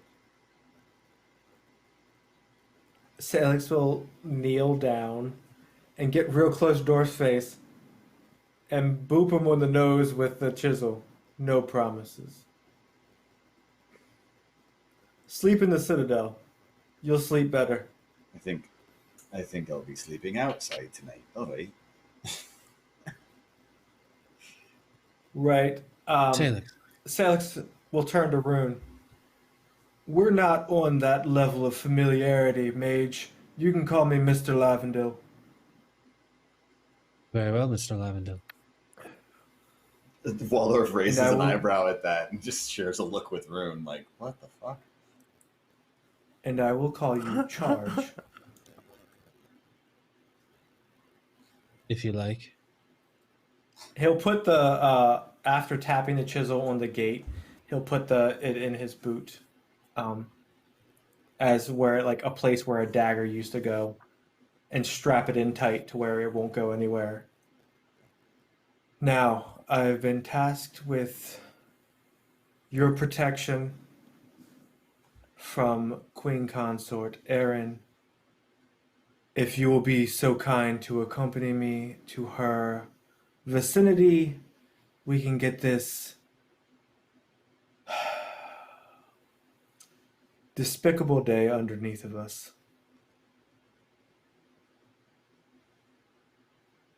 Lead the way, Mr. Lavendil. With that, Salix will go through the gate. All right.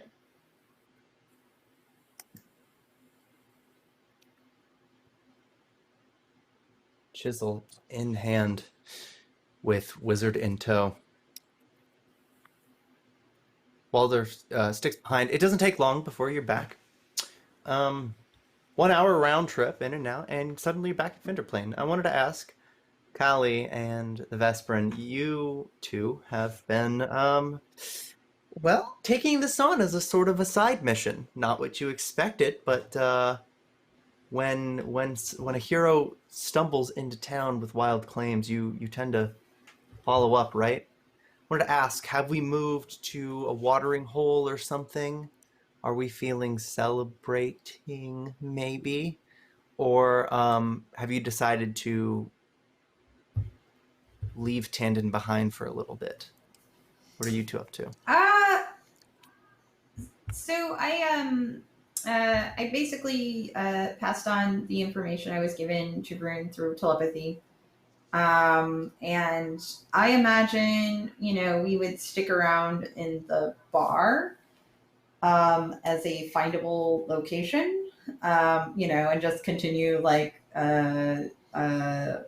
flirting and drinking and, trying to, if Tan is telling more stories and blah, blah, blah, and maybe reshare some adventures and stuff. I don't know. He is like describing a battle that didn't happen in exquisite detail. Okay. Yeah. So that's something that she would note is basically when he recounts the battle with Tusk, like, what state was he in? Like, what did he look like? What did, like, oh yeah, you mentioned a girlfriend. What was, what was she like? Like that sort of thing. Like, low key, like, I want to fact check. Well, last time I saw her, she was a looker, that's for sure. Almost as beautiful as you. Almost, but not quite. There are very few. No, I would say quite definitively there are none like me. But I am surprised to hear that she was not in the company of this creature when they fled the city. It was arm in arm. They seemed very intent on not being separated.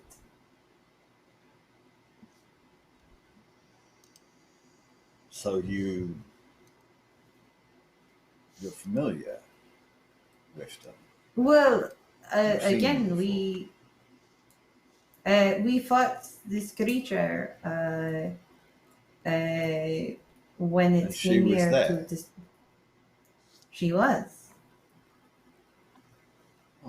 Bloody hell, why didn't you say so?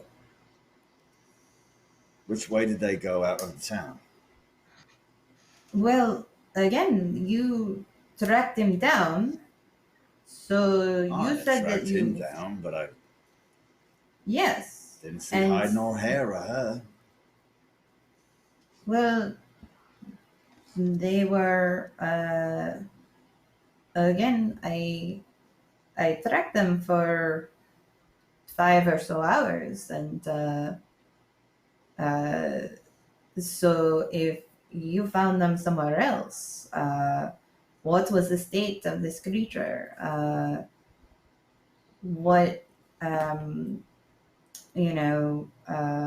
why was she not by his side? These are very curious circumstances. Your guess is as good as mine, love. Maybe they had a row and had, a falling out, and she left him. I don't know. But you said you tracked them for 5 hours? Yes, just to You must ensure be that they. quite skilled. I wanted to be certain that they were leaving the city for good. Well, one of them did. Well, And I'll buy the round of drinks this time. now might I interest you in a little business proposition? You I'm doing Very that nice. right about now with Sailix. I'm sorry, say one more and time. I will. Rune would arrive now if you're seeking the Vesparin with Sailix as well. Yeah, so at the bar they're in, Sailix kicks in the door. If you damn mages wouldn't have to stop at every stall to look at every component in the damn city, we would have been here 15 minutes ago. Please, Mr. Ravenswood, at your leisure. I wasn't looking at the stalls. I was checking the construction of the buildings, but all right, fair enough. Vesford, pretends that she neither hears nor sees them and is like, I am always interested in matters of business.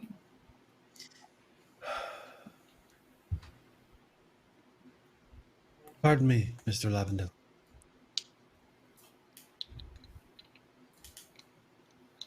Gods above. And Rune will head over to the Vesparin. Morph, friends. It would appear our... Hello. Hello. Who might you be? My name's Tandon. Hero of... What town is this again? Whatever. I'm Tandon. Vinderplane. That's all you need to know. And you're... Oh, thank you very much. I genuinely don't care. And you are... This is my I'm Rune wizard. Ravenswood. You I'm have a wizard. wizard. Rune Ravenswood. Oh, of course. Everyone should have a wizard.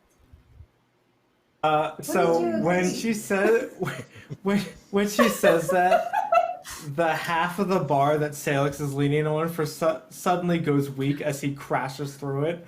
It's like, oh, sorry. Sometimes I forget my own strength. I don't know what that was.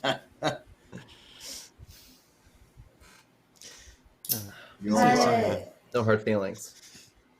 Your friend. Sometimes he does not know how to handle his liquor. It is quite alright. But my wizard is quite adept at healing, and you have been through such a battle. You must be in need of some aid, no? It is the least we can do for the hero of the city. He holds his arms out to either side, spins in a circle. Not a scratch on me, love. I'm just that good.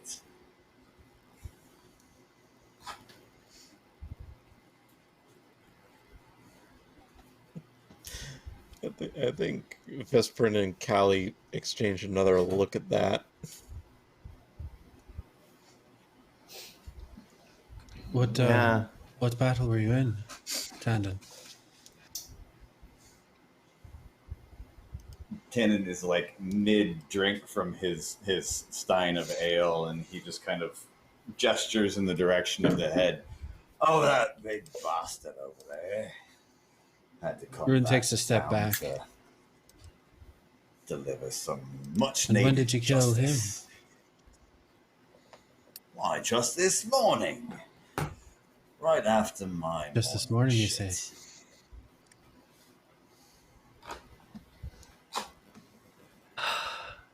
This And morning, I you want to say? ask. Well, These people would have detect magic, and they would be using it. Some read aura going on as well. I want to ask what magical properties they might detect from,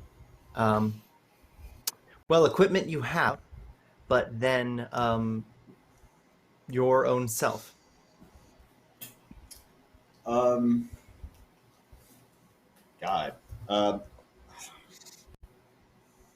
He's got a Pretty lot of much. equipment.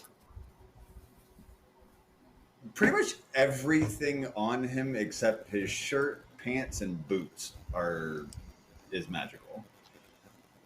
Yeah, classic for an adventurer to deck themselves out and make a corpse as in some valuable sort as or another. possible. Yeah.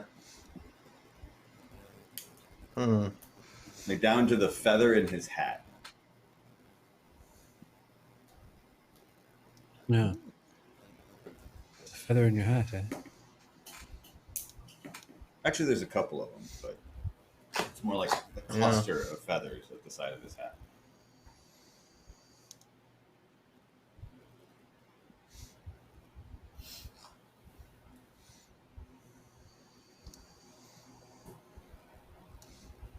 What's the most powerful thing you've got on you? Yeah, that's a good question. Which would be the It highest would level item? probably Really? either be.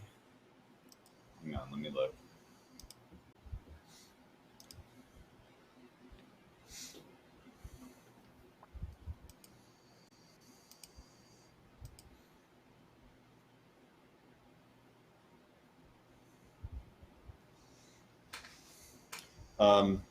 I guess ironically, one of the feathers in his hat. And what's the type of magic that's on it?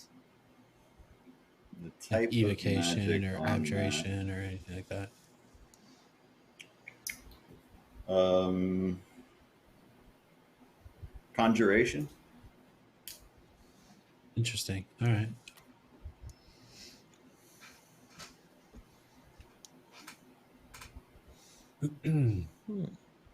So tell me about Followed this closely by his battle. Tell me about this battle with this fearsome creature. Oh, I just got finished telling the story, mate. Oh, I am sure you love to tell the story again. Aye, but I don't know if this lot wants to hear it again. Do ya? When So like Vesparin like leans on one of his shoulders. I always love to hear the story. You are so brave. Yeah, Callie like trails a hand down his chest, like, I don't think I would mind either. He like throws an arm around each of them. Well, who am I to say no then to two beautiful women like yourselves? There I was, just pulling up my breeches, to be perfectly honest, like I said, when I heard off in the distance a roar and a rumble that could only mean one thing, that my quest had come to an end. I followed the sound to the end of a long dirt road, and there he was, peeling the meat off of some carcass or another. I didn't stop long enough to figure out if it was human or beast. I stepped right into the circle of his vision and said, "You! I've come for you. Do you remember me?" He let out a bloody roar. Don't think the mongrel could speak properly, you know what I mean? He was a beast, and he was massive. We traded blows back and forth and back, laid waste to the campsite, knocked down 4 trees in the process. But he couldn't lay a finger on me. I tell you, I was just too quick for him, and before he knew what had happened, I had slipped up behind him and wrapped this blade around his throat. Next thing you Well, know, that's your tale, Bob's then. your uncle, here we are. That's your tale then,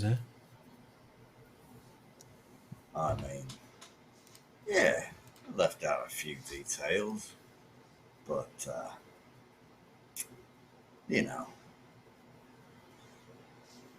don't even know all the gritty, dirty. I mean, I don't want to turn anybody's stomach or anything, you know. We've got ladies present.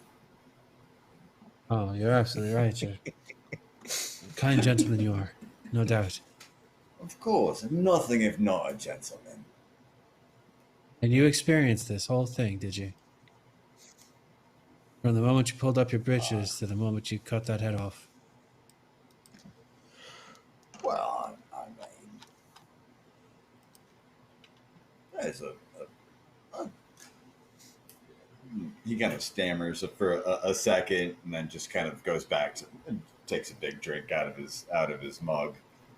yeah. Close as I All can right, get it. if you're not sure, it's perfect. If you're not sure if that's exactly how it happened, I mean, you know, adrenaline rushing and memory gets a little muddled then. Exactly. Of course, you know. Yeah. Once you come down and you calm down, you get those shakes, you kind of things start to blur a little bit. Right. But for the most Well, part, yeah. it is possible though that maybe the creature used some sort of ability to, or the friend was igniting and used some sort of sorcery to addle your brain. Perhaps Addle my brain. visit. My brain. That's a good one, love. I'm not susceptible to the likes of that. I'll have you know. I have an iron will. Oh Can't god. nobody get one over on me like that. At least Kelly's really tempted not to do that something I can bad. remember. Callie, what are you tempted to do? Kill him. She's kind of tempted to test that. As one of her specialties is enchantment and addling the mind. Look, you've been paid to perform a service for your true. client, which would be the Vesparin. Lest she take this risk herself, I think you would be obligated to perform something risky, such as that. No? Is it illegal? I don't say- know. It depends. Yeah, I mean, I did PM that, finding out information. So, how you choose to carry that out. Oh god. Oh, there's so many cool things to use. I'm sorry, I have a huge freaking spell list now. No, yeah. Oh, you're At fine. these I'm looking levels, through my it's- stuff too. You're okay. There's a really cool spell, but it's a really high level. I don't think I want to use that quite so flagrantly. Actually, you know what I could probably do?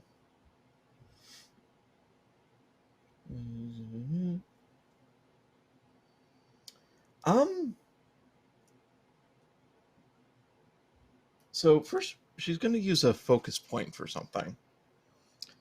Fairy dust.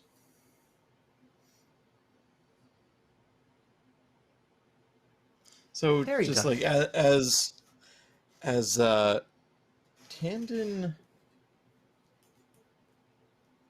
yeah, kind of has his arm around her. She's going to reach up with one of her hands and just kind of just casually rub her fingers together over his head. I'm going to need a will save. Oh, Tandon. So, Tandon, do you have detect magic? I do. Okay. Mm.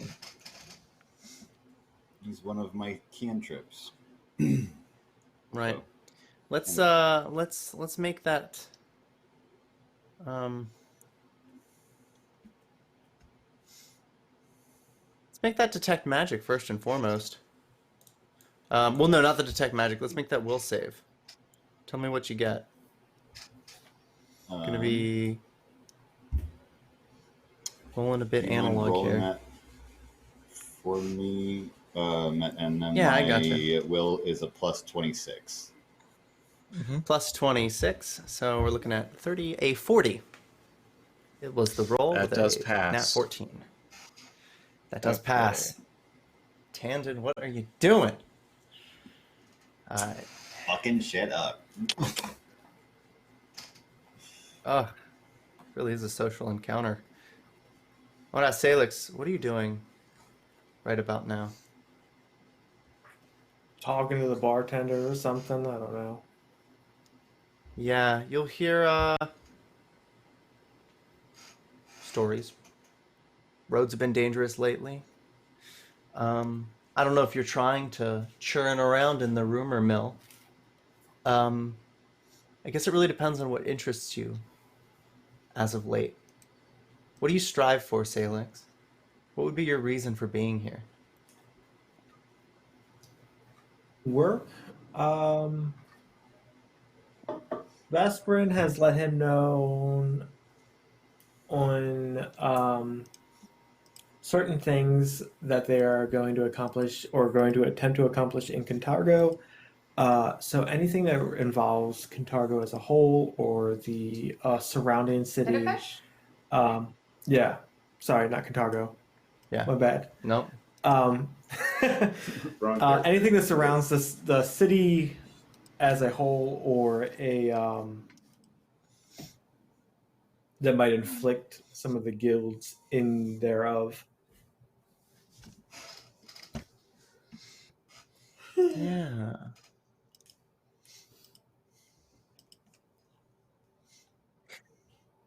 Well, there's issues with half of the guilds in the city. You know something about a camel getting loose.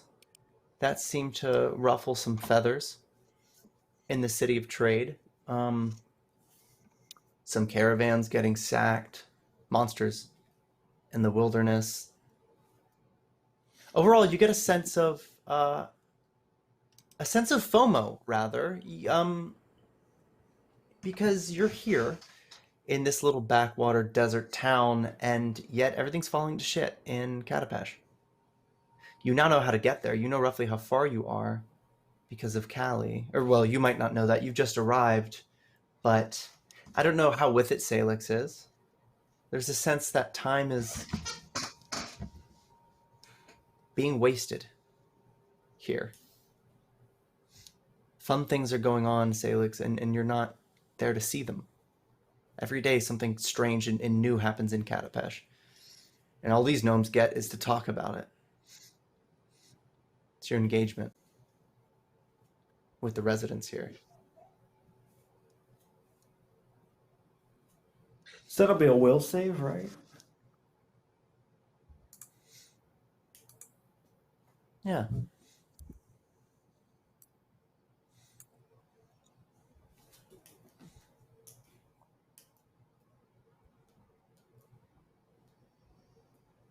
You pass. I don't know what. Okay. I don't know if anybody's paying attention to Salix at the end of the bar, but he is looking particularly antsy. The bartender has provided him with a drink.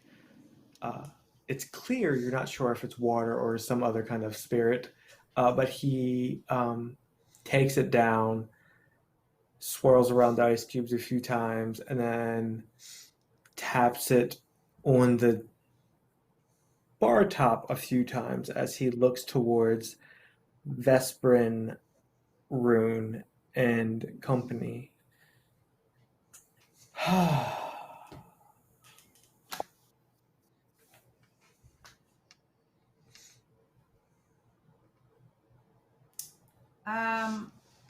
I guess like V would have been keeping an eye on him.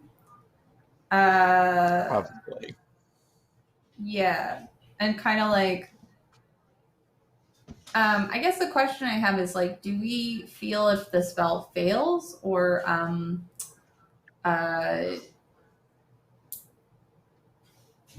is it just like, you know, if you're not actively looking to see if magic is cast, like nothing happens?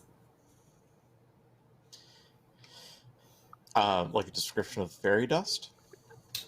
No.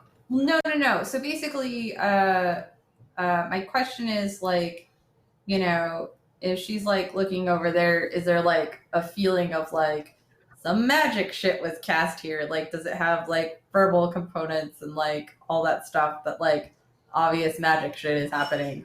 Or is it subtle magic where we wouldn't notice? Because if it's the latter case, like I feel like she'd kind of look at Rune of like and give that look to him and Kali of like, hey, do you guys got this? Can I, you know?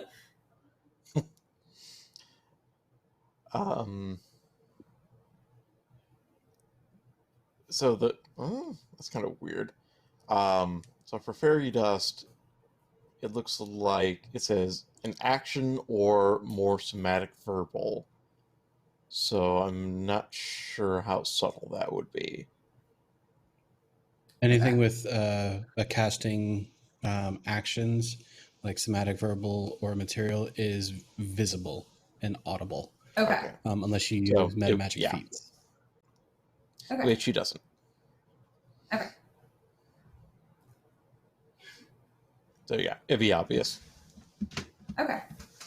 I mean, so I guess like what is Tandon doing when that happens?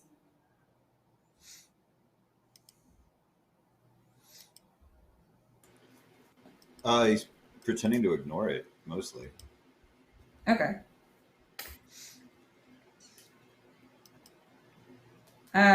So yeah, He took note, but he's pretending like he just didn't. Oh no, everything's fine.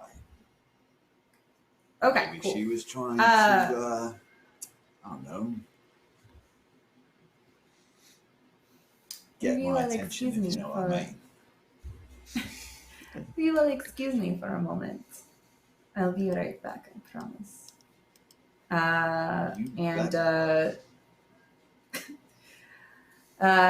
She would get up and sort of give that wink of like, yeah, you like to watch me walk away as she heads over to check on Sailix. He's looking. Oh yeah. So yeah, like, she goes to Sailix and sort of like leans on the other side.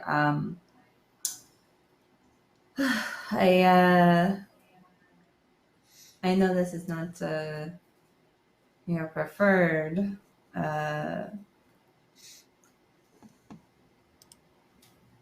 area of expertise. There is something peculiar occurring, and I wonder if this one is connected to the triad in some way. And she's keeping her voice low, like very like, and it's like one of those things where like, she's like looking like she's ordering drinks or something like that and doing that thing of like, when she raises her hand for the bartender, it's like that very much under her breath, like, almost imperceptible sort of thing. Just keep. Go ahead. But I don't think that he is aware that he is a pawn. So we are trying to learn more.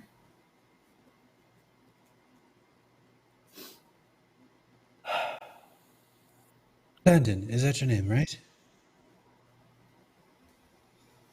Oh, that's right. He's getting. So, he's significantly more intoxicated than when you came in. even better. Honestly, I think you did such a fantastic job with that beastie there. There might be some tasks that maybe you could help with. My compatriots and I are looking to move on to the next town a bit, and maybe there's a chance you could help us out. Who am I to say no to a beautiful woman's wizard? Absolutely. Very true you are. The Tandon will accompany you. I will The keep you Tandon? safe. Did The I say Tandon. thee? My fault. Yeah. My fault. I mean, I will. That slipped out. I apologize for that. no, it's fine. I've seen you talk to someone over your shoulder there. Is that everything all right? You? Oh, him? Yeah, don't worry. Yeah, that one. He's fine. Oh, and what's his name? The doctor? Oh, he just The goes doctor. by doctor. Doctor, right. And when did you meet up with that one?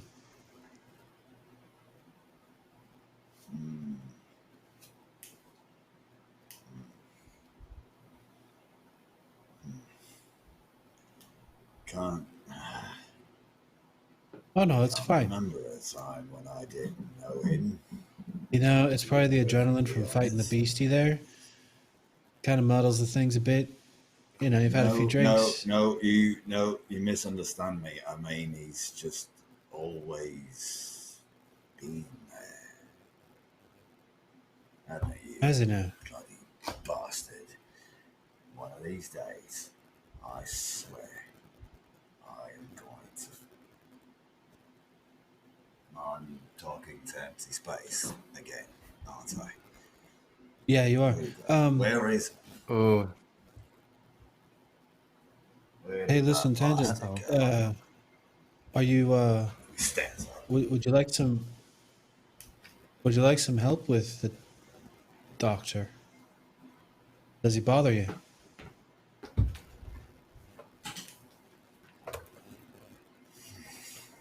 Kind of like gives you that like drunk look.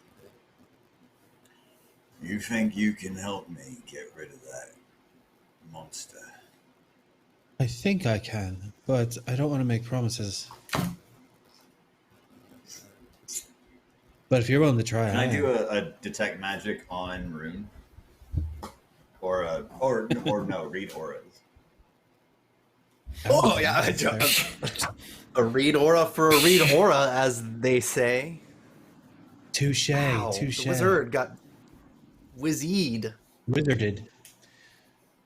Wizard nearly killed her. You.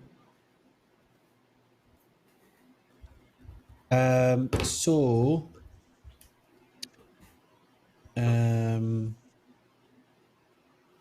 Rune has upon his person a few things of note. The first being the necklace just under his vest is quite bright and contains enchantment and evocation and conjuration.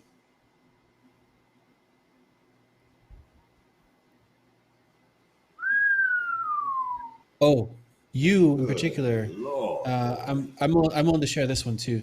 You in particular would also sense the touch of shadow on it.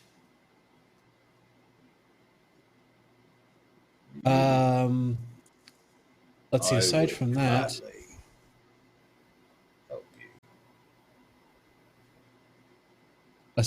there is a ring on his finger that is of rather impressive potency, and his staff.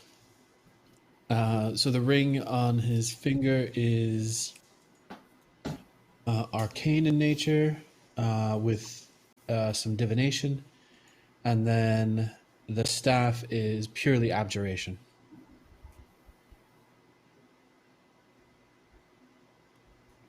You, my friend, I think that this might be the beginning of a beautiful friendship.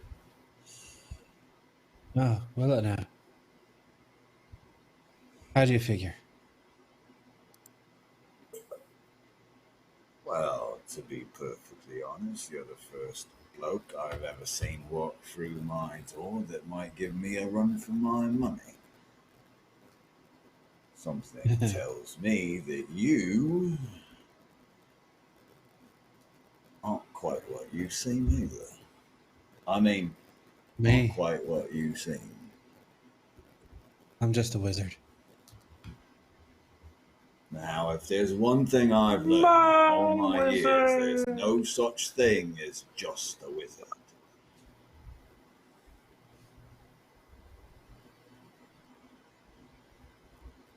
You, however,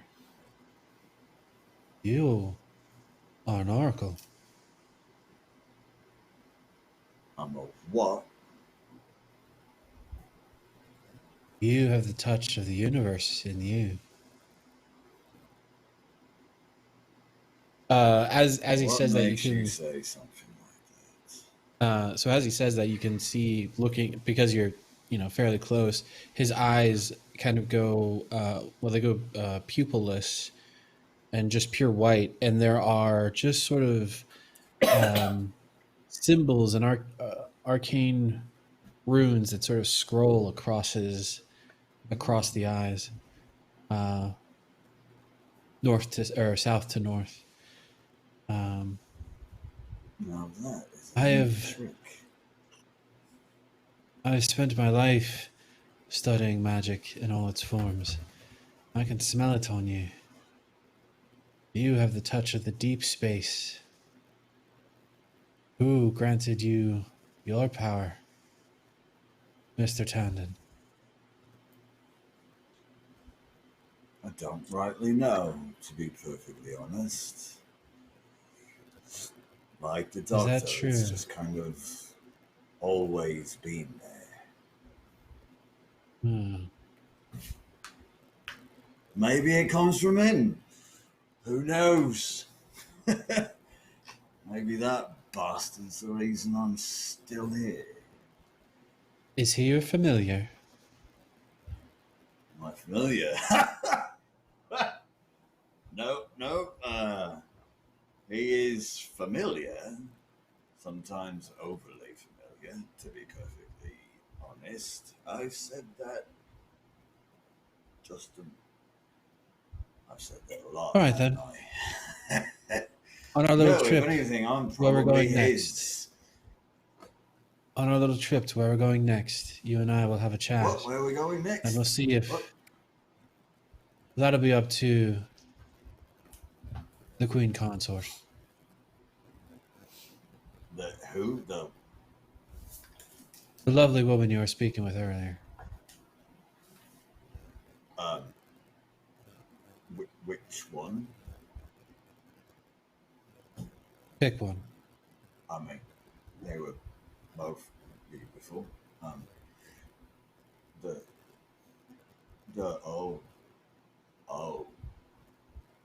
Oh no. Sure. At any rate, wherever they want to go, we'll be following. Mortified.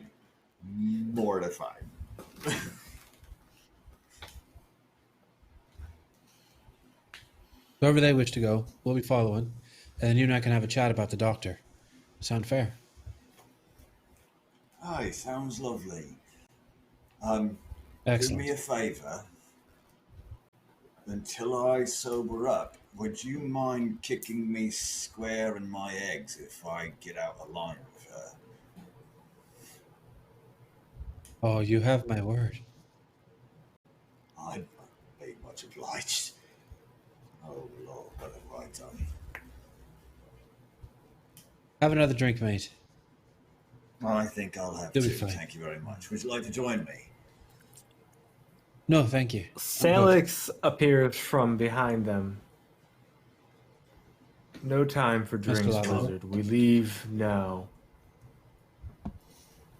Oh, You need to I guess put we're a leaving Queen quill now. on his Consort. bloody neck. The Queen Consort has wasted enough time on Tavern Drivel. We need to go. Very well, Mr. Drivel. Lavendil. Lead the way. Are you criticizing how I do my job, Sailix? But she does Never. start heading out. Yeah.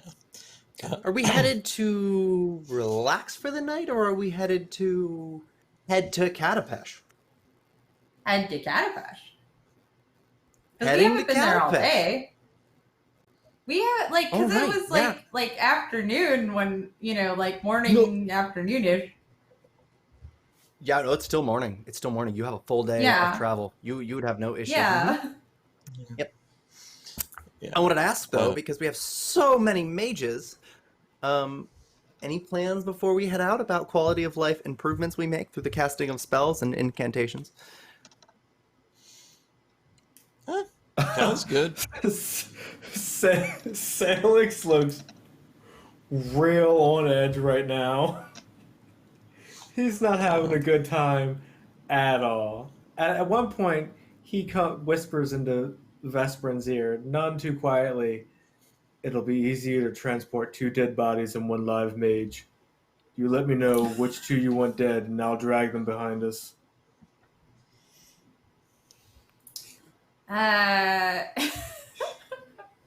She would say, like, she would whisper back, quietly, so as not to be overheard, but in Celestial, that she has investment in her wizard, and in Kali. She's still trying to determine whether or not what the deal is with the other one. But, sort of shares his, there's something sus going on. So back in Celestial, Sailix whispers, between two wizards worth their salt, they can revive a dead body. I'll kill the third one, and he won't make any trouble. If you could wait, we do have to get going.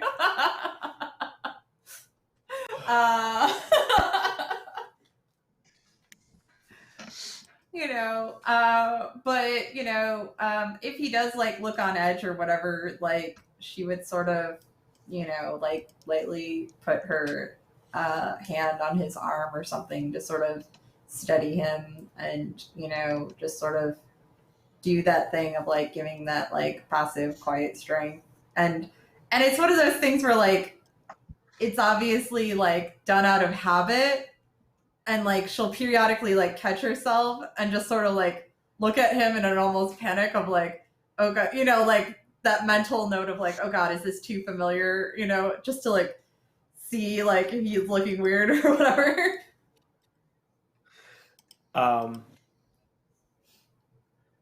So I guess Sailix will just take up his post next to Rune, unless anyone else says anything. Well, Rune is actually going to head over to this new elf of the group. Yes.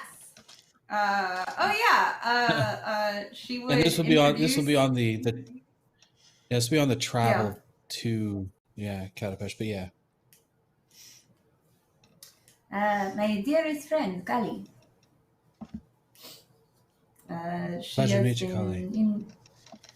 She has been in the area for some time, and I imagine will give us a bit of the catching up that we need.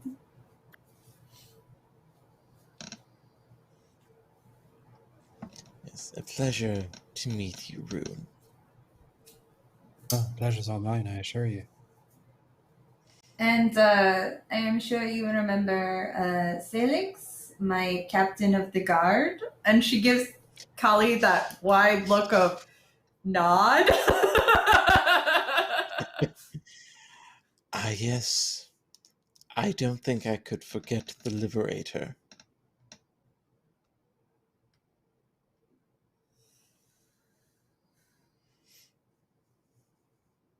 Sailix looks between the three of them. The liberator of mages who cross paths. He certainly kills them pretty often. That's my preferred vocation, yes. At this point, he's flying with his arms behind his head. Perhaps. Though you certainly left my country much better than you found it. Oh, no. That wasn't me. I leave that to other people. I just do the fighting. Well, the fighting was much of what needed to be done. Yes, and it is so wonderful that it is done, and Emperor Kari is comfortably in power. Yes. And I was very saddened that he was not at my wedding. Yes, as I recall, at the time he was busy cutting a bloody swath through one of the remaining hobgoblin encampments. Of course, of course. And you know, hobgoblin blood just is very difficult to get out of suiting fabric, as I understand. Yes, much to his ever increasing frustration. Although, oddly enough, he still refuses the drink that his high cleric pushes, oddly enough. I do have to say that my wife very much appreciated those fine bolts of silk that you sent, and if I am being perfectly honest, I appreciate them too. So Yeah. Sailix falls to the ground. The flight from his wings suddenly sputtering out as he kind of looks between the three and he's like, no, no, no, no, because I've only met Eriyn now, but I knew her then, and I knew an orc, or half-orc. She's not here. And at the end, someone came and got us. But no, no, no, no, no. Something's wrong, something's wrong. Something's not here. I'm not here. I'm not there. Something. I don't wanna. No, no, no, no, no. Vesperin, Mr. Lavendil. cut. Yeah. Mr. Lavendil. So, if Rune notices, Sailix is cradling something in his hands as he's staring down at it. He kind of lifts it to his ear every once in a while, and he's listening to a tick. Cradled in both of his palms is a pocket watch with a Pocket watch. with a engraved raven on the front. Yeah, I know that one. Yeah, Rune would be very familiar with it. And he's Mr. listening Lavendil. to it as he's repeating the mantra, I have to be here, I have to be now. I have to bring it back. I have to be here, I have to be now. I have to bring it back. I have to be here. Well, Sailix, he's been talking to Poppy. I see that. She would sort of kneel down next to him. Are you ready?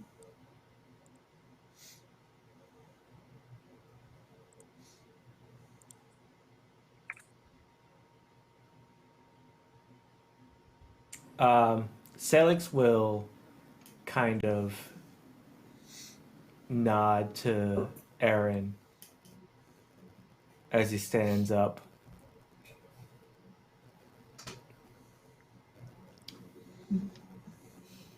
This is a Like lovely watch.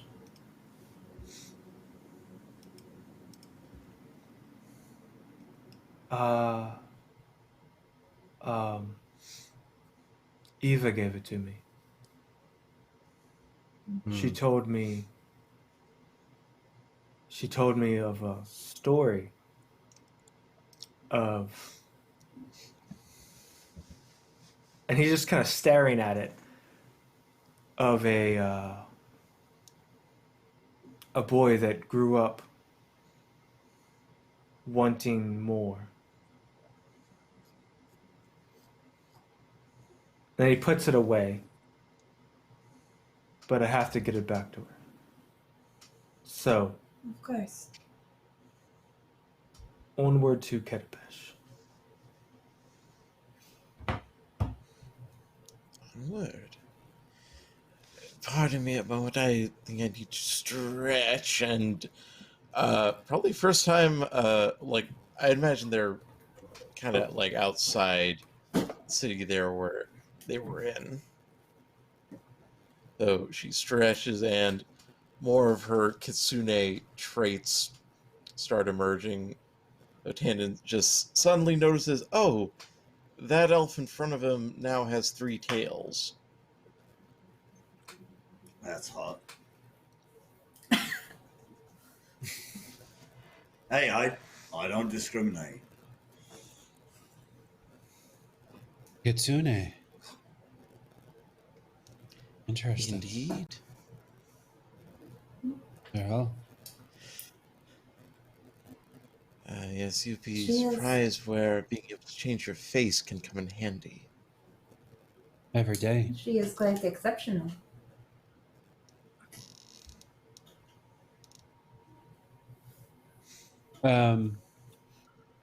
Just out of a weird logistics question, how are we getting to Katapesh? Walking. Yeah, so that's the question I wanted to ask regarding the use of magic. If we wanted to, theoretically, you could send something that moved fast and then make a teleportation. That's assuming that the thing you send would get there. You could hire teleportation, but it's not likely anybody here could really teleport you right now. Probably anybody. So here's the thing: probably anybody who could teleport probably teleported away when there was an attack that lasted days.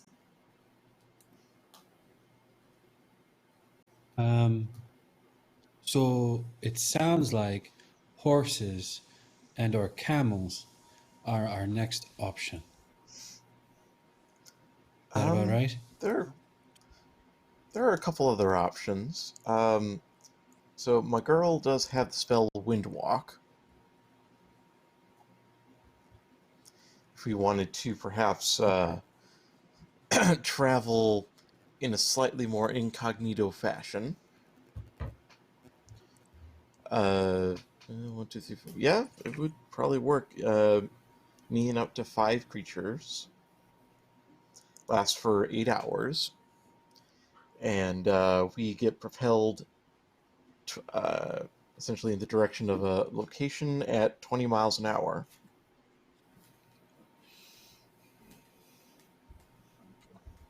Good method as any.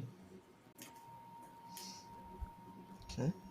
Or, let me check another thing.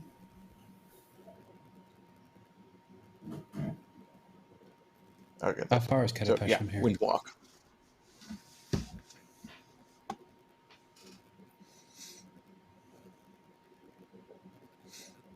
Katapesh will be probably a few days travel. Let's see. Calculate the distance. You know you're in the nation of Katapesh.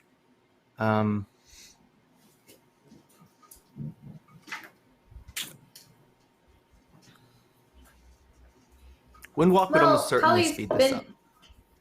Yeah, like Kali's been there and Yeah. you know knows the proximity between where we are now and where we need to go. So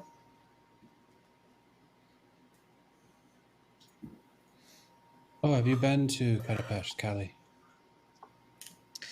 I have. It is an interesting experience as part of why the Vesparin hired me to do a little bit of reconnaissance.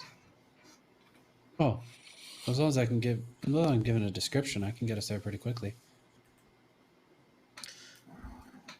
Okay, so could Callie describe adequately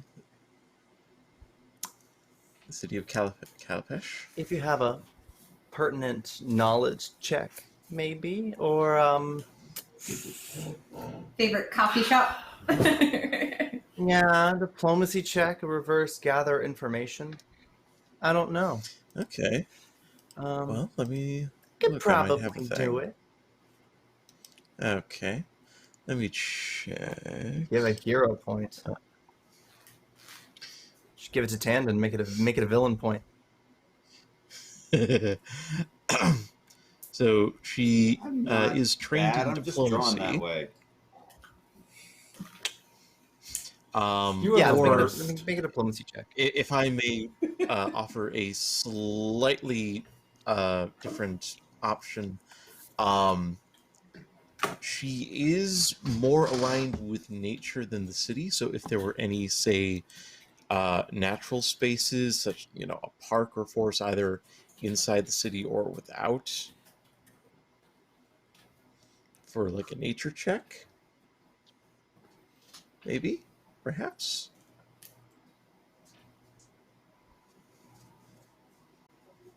Nature check. Let's give it a go.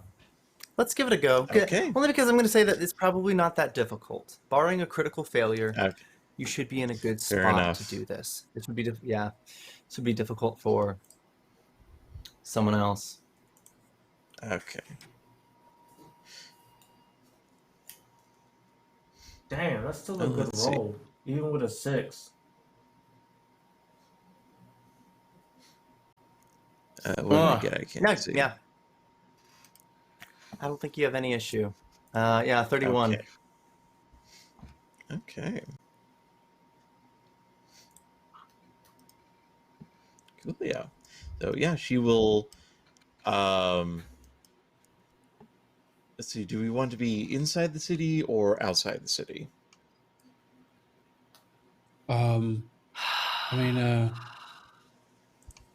the closer outside the city is probably best, to be honest. Yeah. Okay. I wouldn't So want if to there's appear in any a crowd of people. You would need to pay that's to fair. enter.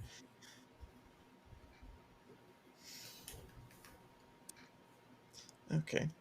So As you're she'll- describing. This casting will take 10 minutes, is that correct? That is correct, yeah. Okay. Tandon, as this description is happening and the spell is being prepared, we're painting a picture of a beautiful city. Katapesh, suddenly you hear a whisper in your ear. Silent little critter. Suddenly, it's back. Oh, hello.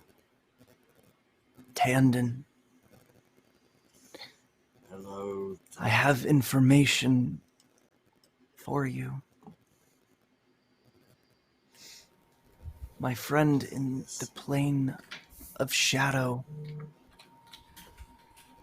has confirmed such matters. The crystal is closer than you might realize. What did you just say? The eye of the wise. The old doctor whispering in your ear. You're getting warmer, Tandon. You need only get them alone.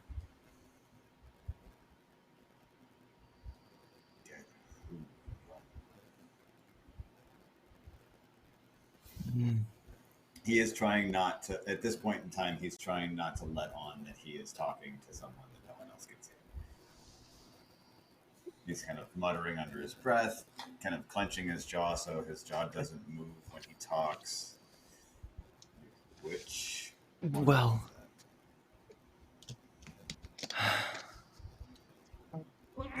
Murder. I know only...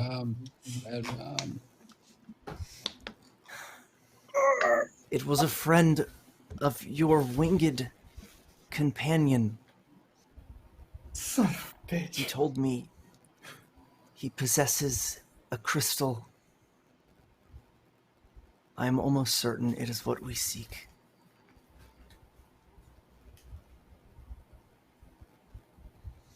That one, eh? I think I can handle that one. Get him alone. Be quick. The voice fades. So you know Rune is Son of a bitch. They always leave while I'm done talking.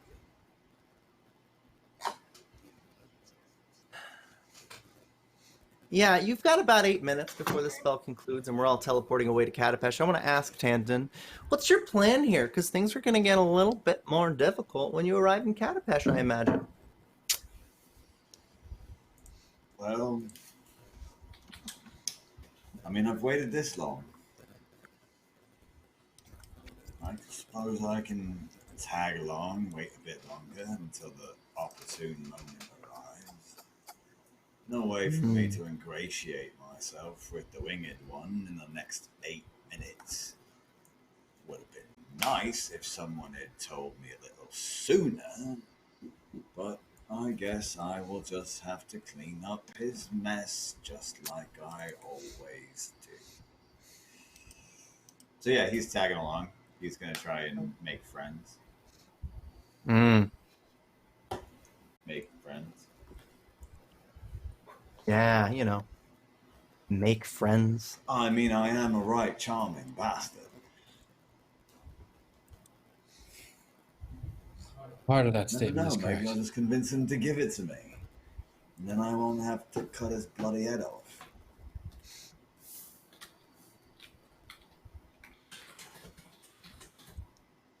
We finished Right. preparing the spell. It's ready whenever you feel comfortable, Rune. So just for description's sake, because I'm a sucker for descriptions,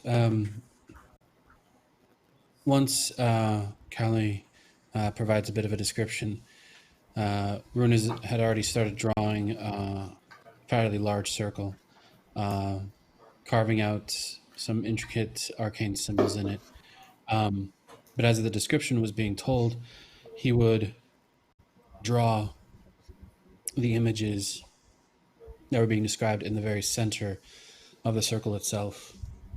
Mainly the main points, like if there was a particular rock or rock formation, or perhaps an oasis or copse of trees that Kali described. There's some representation of those images within the teleportation, the circle itself. At the completion of it, there is just this low hum as the entire circle and all of the symbols and the artwork, for lack of a better term, just sort of glow this bluish hue, and then calm down, and you just see everyone just feels and hears that hum of power within the circle itself. As Rune looks at the group, please, everyone, step in.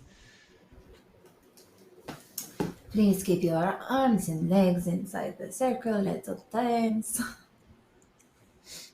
That would be actually pretty wise. I'm not exactly sure what happens if you don't. I wouldn't try it. Well, it'll be interesting doing this without having to use a tree first. Oh, that is a spell I need to learn, actually.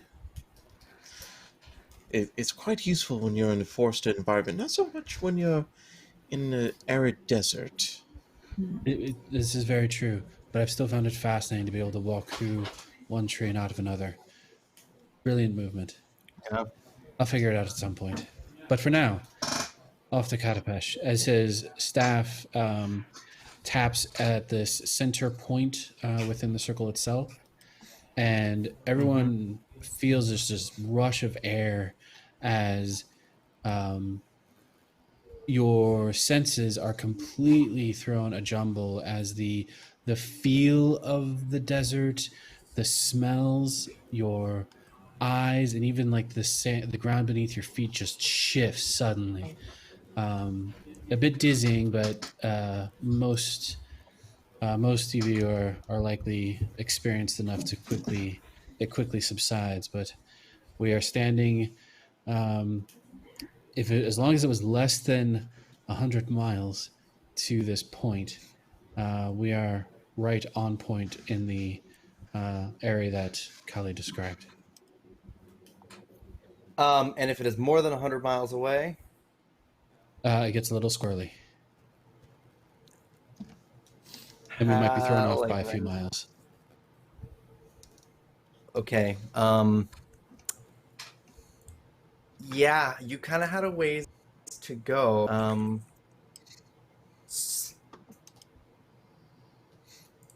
You kind of had a ways to go.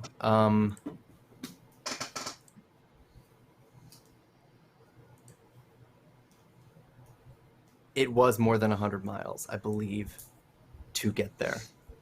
How would we want to do that? Would we... Yeah, it is over 100 miles. 130 miles. It was a 4-day right. trek. 4-day trek. So about how many miles would that be? How much over 100? 30. Oh, 30? Okay. They're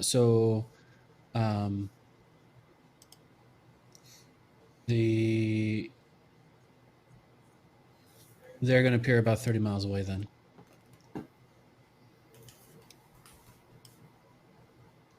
Pinpoint. Well, it's that is up to you which direction of 30 miles. But because the point that Khalid described was beyond the range, they only go as far as 100. Okay. Okay, yeah. No, so you've got about 30 miles left. As you reappear, it's quite a skip. Now, I want to ask, will Windwalk help us the rest of the way? Elsewise, we're going to need survival checks. 30 miles is a lot to make in a single day, considering we haven't started right at dawn. But a Windwalk might be the difference here. Well, I mean, if we're all clocking at 20 miles an hour, that would bring us an hour and a half to get to 30 miles, if my math's correct. That would be on point. Windwalk, 20 miles an hour. So she you and up to 5 creatures. Yep. Vesparin also during the wind walking keeps her cloak up so that way sand and stuff doesn't get all up in her face. Y'all become wind. Oh, okay, cool. Yeah, so I'll describe it for y'all. When you cast a spell, each target transforms into a vaguely cloud-like form and is picked up by a wind moving in the direction of your choice. So basically, we all become Dracula in sunlight as she harnesses the wind. It just goes, try to keep all of yourself in the cloud at all times. Okay. There it is. We are ushered forward. You've 90 minutes to go racing the dunes and crags and deserts. Some ruins along Katapesh, mostly just infertile dry land, though. It's quite a beautiful landscape. Looking at the brazen peaks off in the distance. We still need to navigate. I would like a survival check from whoever decides to lead in this exploration phase. It's treacherous. There are no roads in sight. And I don't know if anybody has no direction. Sailix, do you have survival?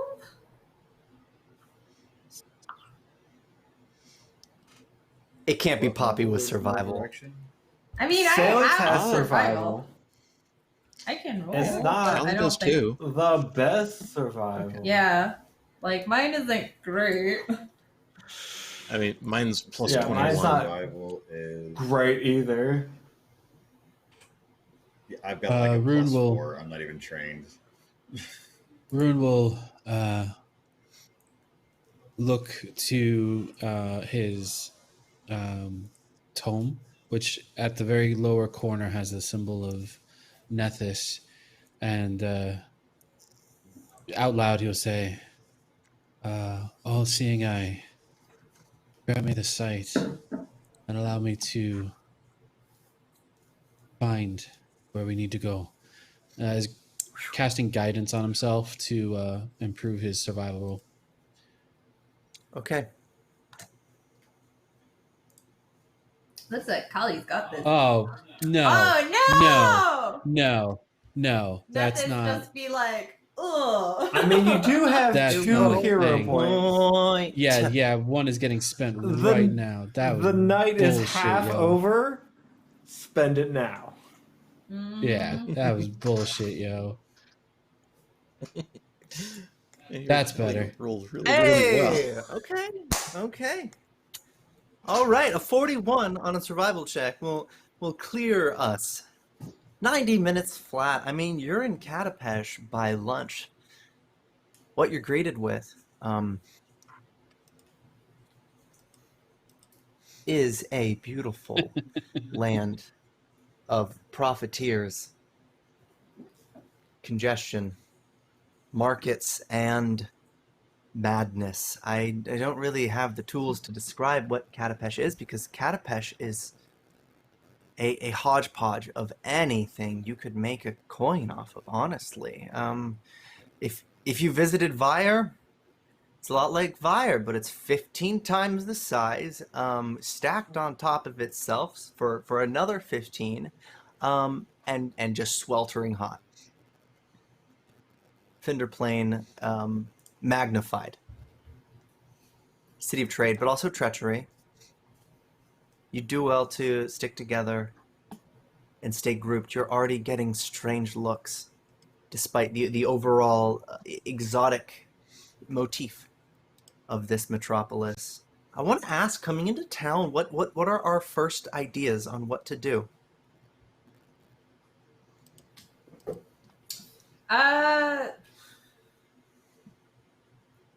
I mean, honestly, like, we would default to Kali here, probably. Just like, who should we know, talk to? Like, where would you recommend starting? Like, who is a likely ally?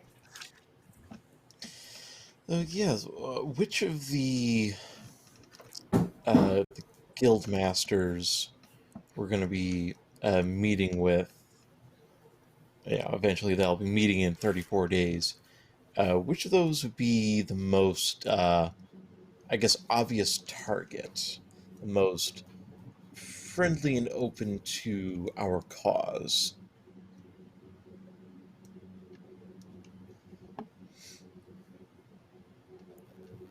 Yeah, well, this is the part that's tricky. These guilds, it seems everyone has a different story with the Scarlet Triad here. It's not the case outside the city. People, I mean, kind of hate the Triad. It's been that way, and that's how you drove them out of other communities.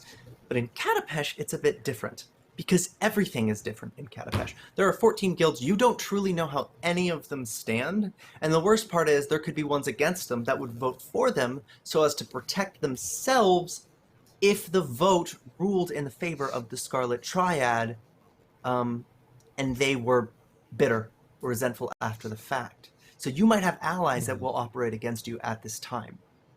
That is what you've learned from scoping and investigating. But of course, what we can do is we can use the build connections action, and we can use the host event action to get a feel for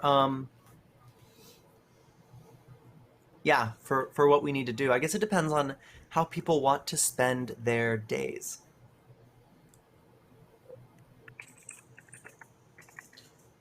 What's the hold event action under? So host event is a downtime action detailed in the book, and what it means is you would dedicate a day to planning and hosting a special event. It would be a feast, a small festival, some public performance. You're spending 250 gold and attempting a relatively high DC diplomacy, performance, or society check, or a lore check if you have an interesting idea. And it's going to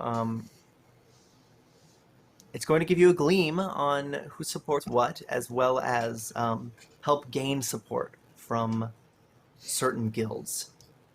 There's a lot to do here. I don't know if the party wants to divide and conquer yet, necessarily. But Sailix will. I'm sorry. Go ahead. No, you first. Sailix will tell the Vesparin that once they enter the city, he will kind of view from behind. Like, he will shadow the group without being conspicuous, like watching them through reflections and things like that, so it doesn't look like he is tailing them or anything. That way it looks like he is different, but he's ready to act in case anything happens to them. But he wants to differentiate himself from the group for the simple fact of if anything happens, he wants to be available to pursue whatever like attacking party that is, without having to worry about the rest, if that makes any sense. Fair.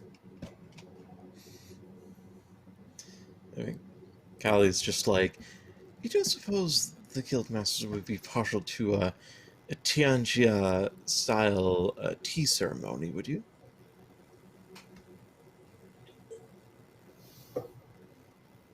Can I do society to find out? Yeah. Interesting. Rune is going to pull from the lore he's gained from the relic, specifically political lore and history in terms of Katapesh. So what are the political maneuverings over the last I don't know, whatever period of time that these guilds have been in power within the city? Okay, yeah, knowledge so... or use this new action with the lore history and lore politics. Yeah, let me know what you get on those. Okay. I got a 42 for society. 42. Okay, yeah. So the Aspis Consortium is a multinational trade organization based in Chaliax, but has interests all over Galarian. To cater to their multinational interests, anything foreign and imported would catch their eye if it were valuable. A tea ceremony, if genuine, could be very interesting for them. If you wanted to get a feel for the support for the Triad, as well as try to reduce that support. Rune with a nat 1 on the history check. Ugh. But a 40 on you the did get a 40 on politics. politics. These guilds have been in for a long time. It doesn't seem, from the research that Kali has graciously conducted, it doesn't seem that any guilds have changed. It's still the 14 that have been going strong for years. There's no sign of an actual Scarlet Triad guild. But there are guilds that you imagine could probably support them very strongly. For example, the Aspis Consortium, you would imagine, would support the Triad. Your first guess is the Fleshmongers Federation would support the Triad, what with slavery and all, unless, that is, there's competition. That could be a problem. Scarlet Triad are good at screwing things up for themselves, so you never know. Maybe So poison point makers. Rune has unmistakable lore, which, as long as I'm trained in the subcategory that I rolled for, critical failure is considered a failure, and critical success will garner even more information or context than usual.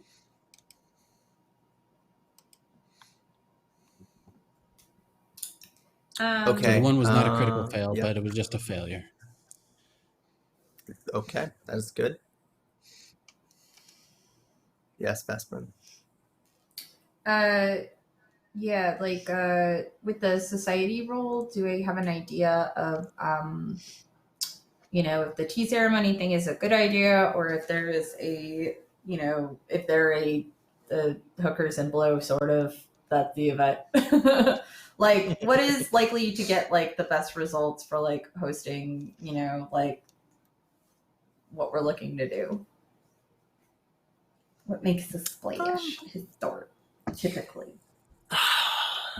Yeah, so it would do well for the Aspis Consortium. You don't know about the other guilds. You don't know if they would care, but it's a start And if you invite people, it would be your first chance, your first foray into Katapesh. Because all you can really do is just explore the markets right now, and there's really not a lot going on there.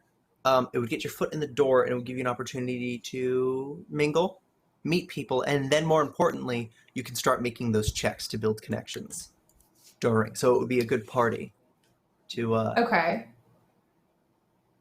So, I'm Yeah. sorry. So do the tea ceremony thing? I think it would be a good idea. Okay. Yeah. Yeah. Like, Vesparin like looks at Kali and is just like, I agree. Something different to stand out. He's elegant and refined, yet sensual. Exactly. The bare flash of a wrist. Oh, they won't know what hit them. Let us hope. We do have a lot of ground to make up. That we do. Rune, Tandon, any ideas on your part?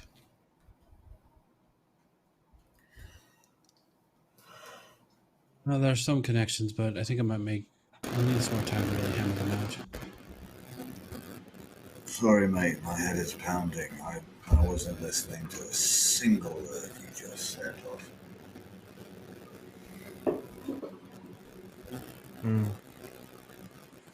Something It's strange about literally- he's- Tandon. For sure. He's off in his own little pain-filled world right now. Yeah. Every so Something often that- he winces like someone's shouting at him, but he doesn't really London, respond. are you alright? You seem, you don't seem very well. Oh yeah, just too much ale, not enough food. I'll be fine. I'll be right as rain. Are you sure you do not wish to have the wizard examine you? Kind of side eyes Rune. Nah, I'm all right. I'll live. To him side-eyeing Ruin, Sailix side-eyes him.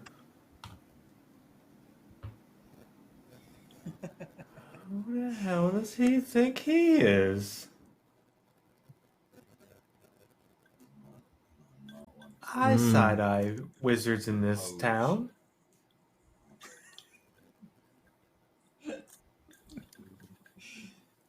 I wouldn't want to impose on your wizard, lady. James, your sound is starting to fade out. Again? Ow. All right.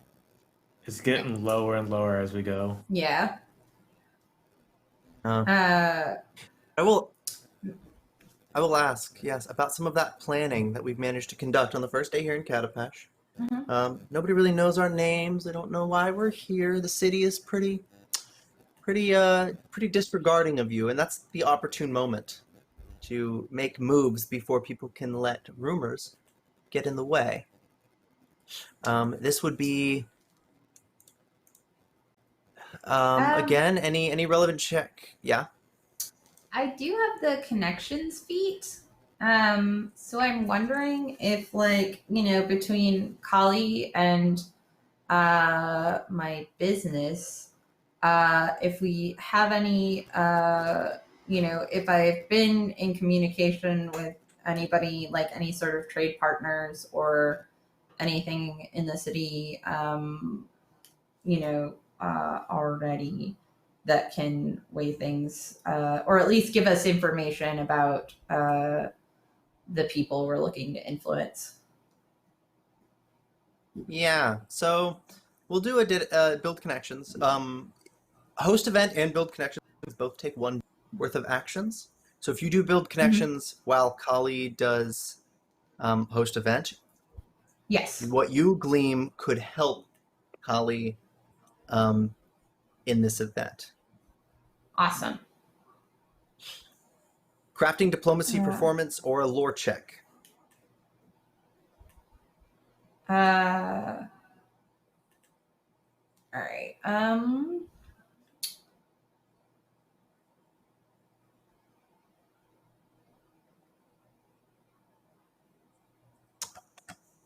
Let's see.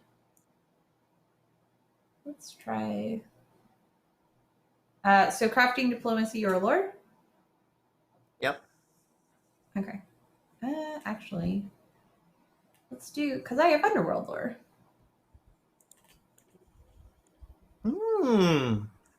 Undeveloped connections. 33.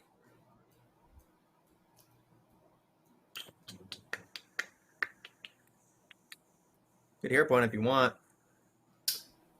All right. What am I doing? If we're doing underworld stuff, Kali literally has lore underworld. Ah! Ooh.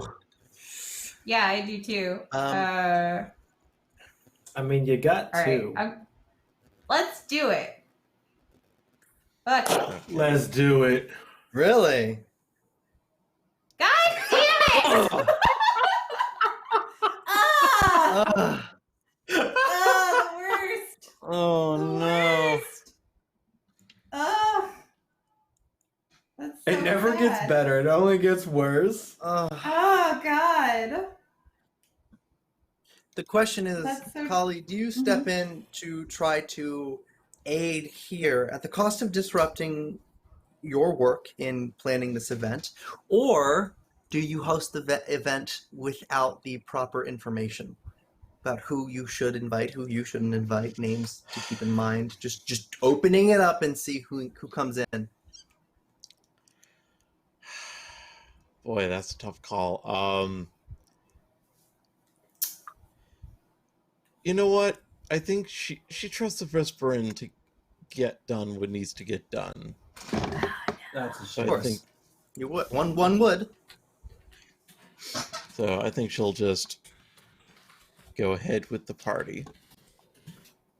Okay. Yeah. 250 gold spent. That's already baked into the infrastructure of the operation here now. Diplomacy, performance, society, or lore check. Diplomacy, performance, Okay. society, or lore. You're looking at a similar difficulty DC. So I do have a 23 in society. So I think we'll go with that. Okay. Pray for me that I don't spill hot tea in some dude's crotch. Yeah, this would be the organization. You have a hero point. Let's use the hero point. Okay, yeah, just gonna ask, Only because you have so many days and it does take a full day. Yeah. Come See on how we now. do, see how we... Oh Oh, no! Again! all right. Do you have a Sailix second and one? Rune. Yeah. Because Sam gave though.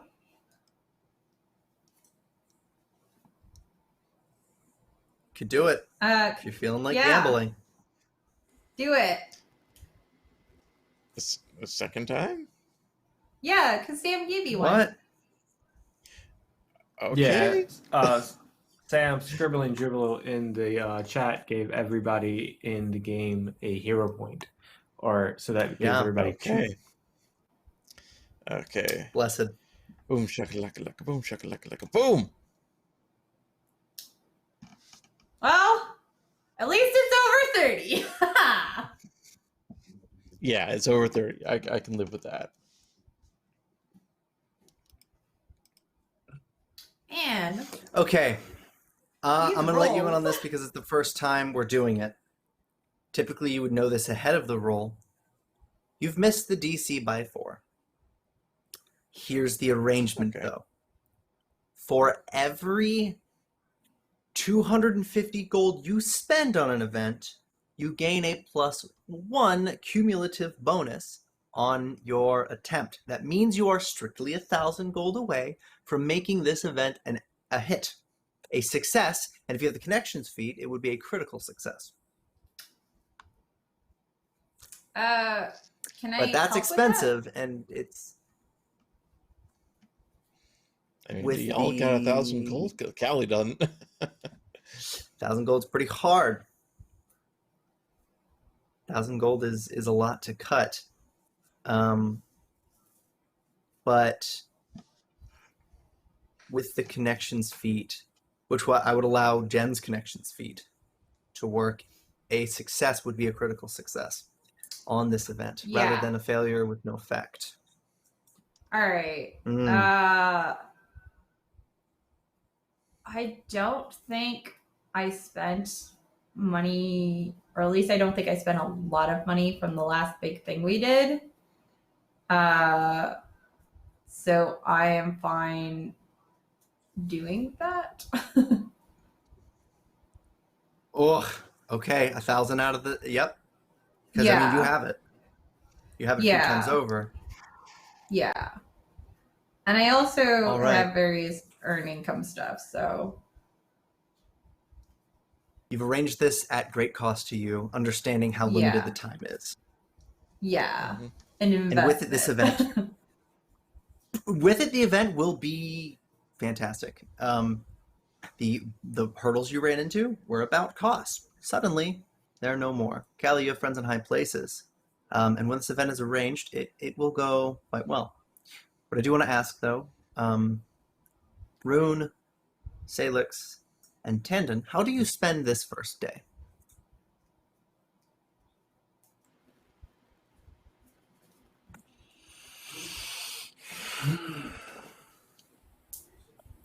Sailix spends it just kind of milling about, collecting information by pretty much taking a page out of Vesparin's book. Like he'll be at a random stall in Katapesh and just listening to the conversations that go on around him. Not particularly paying any close attention to anything, just gathering a scattershot of information from the tellings and goings-ons of random rumors that go around. Okay. Rune is going to focus on trying to continue to learn how Katapesh works. He doesn't suspect libraries are a big thing here, but it's a big enough city, he might find a good one.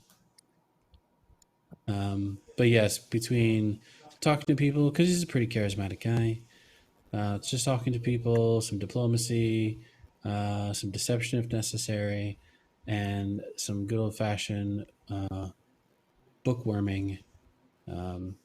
He's hoping to find out more about how Katapesh works.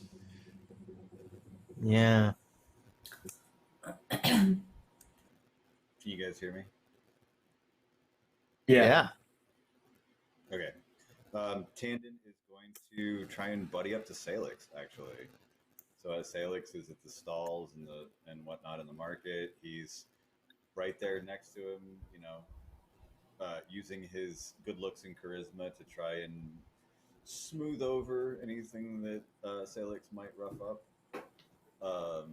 Try to help him gather information about anything that he's looking for. He's decided that he wants to be friends with Sailix. Sailix looks at Tandon. It's more like a professional respect.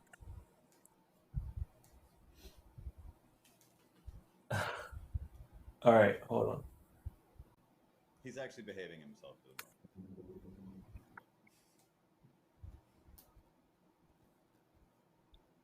Sailix looks at Tandon and goes, "Some truths are harmful to be shared, but some truths need to be told, no matter how harmful they are. The stench of magic wafts off of you like vomit off of a drunk on a night out too long. If you approach me again, I will send you back to Eriyn with no legs and one arm to crawl yourself to her feet and beg for forgiveness. I do not suffer mages in my presence that I am not paid to deal with. So be gone, child of chaos. Leave me to my business alone. I have no love for you. I have no love for your gods. And I have no love for magic. Take your good tidings and kiss my ass.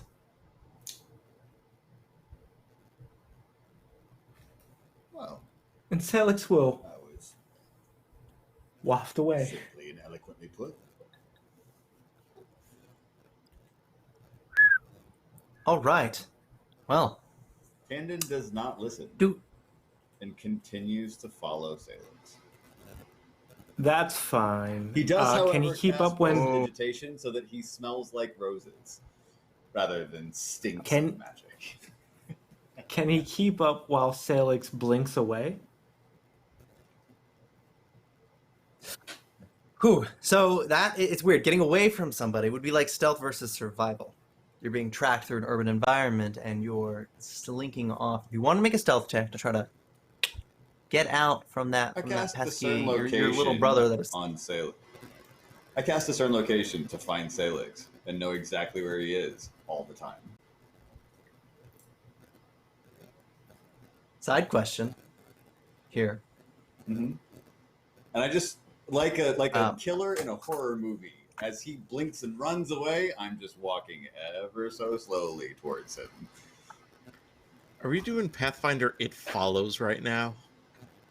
It feels a little bit. So here's the thing. Is there a telepathic bond set, and who has chosen to be included with it? Well, it would be at the bare minimum, Eriyn, Rune, Dwarf, Poppy, and Sailix. Now, given that Dwarf and Poppy were probably not intending to come along for whatever reason, Rune would have those two particular slots are open for the next casting. So, if Sailix is now willing, Sailix is a part of it, and then Jen and Rune, not Callie or Tandon. Sailix is a part of it because he is unknowing of what happened lately.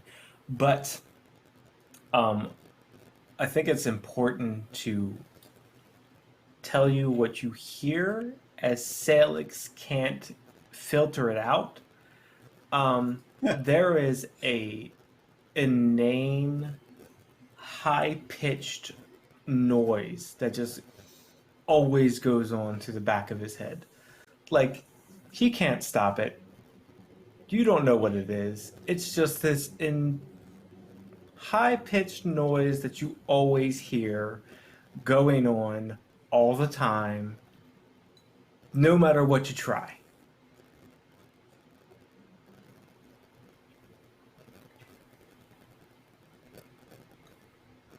Sailix, where do you go if you're trying to get away? Towards violence. Sailix will head towards the Gladiator Guild that he has heard about.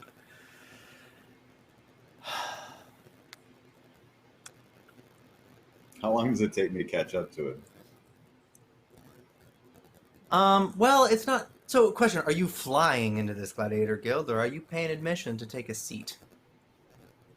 That's really the question here.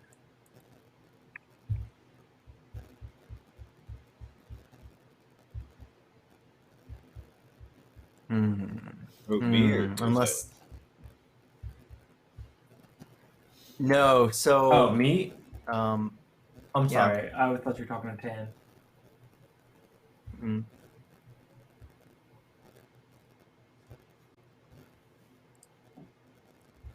Tandon is just strolling slowly through the city, following wherever Sailix wound up. Just casually saying hi to everybody, making friends, being overly charming. Yeah. I'll frickin' bet, Unwaveringly going after wherever Sailix went. Yeah, I think Sailix is attending audience. Then Tandon will buy a ticket and walk inside.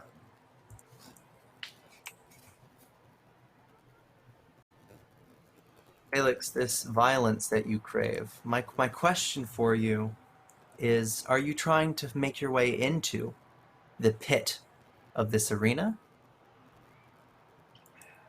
Or are you trying to...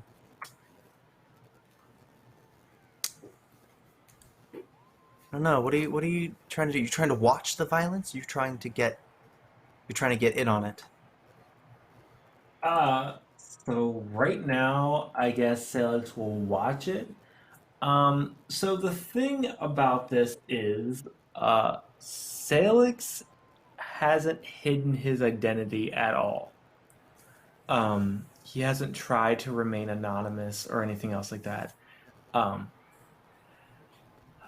And among the Triad, who they are trying to snuff out, he probably would be pretty well known, and also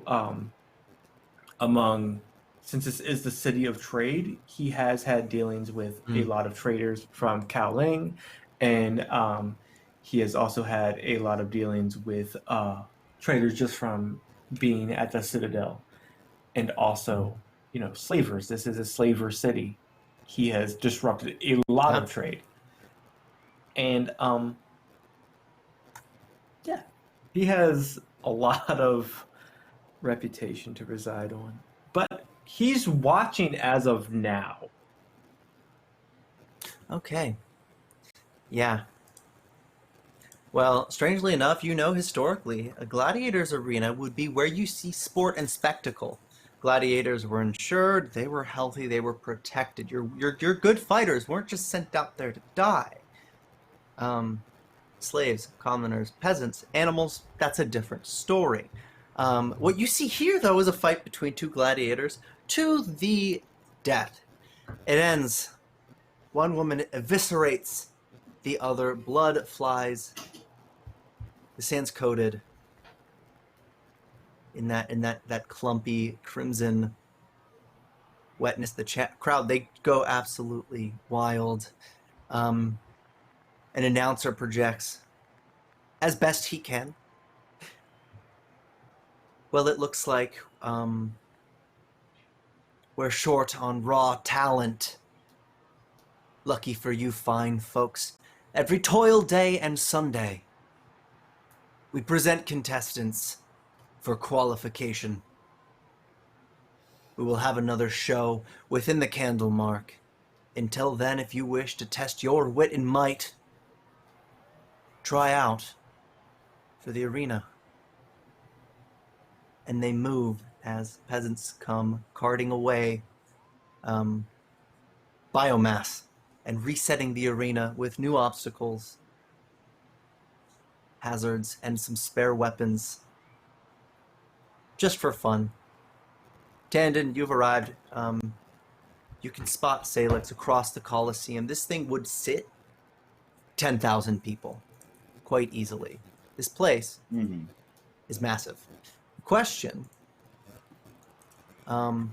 Sailix, would you be trying out on this day, or do you watch? I've got something either way. So Sailix is viewing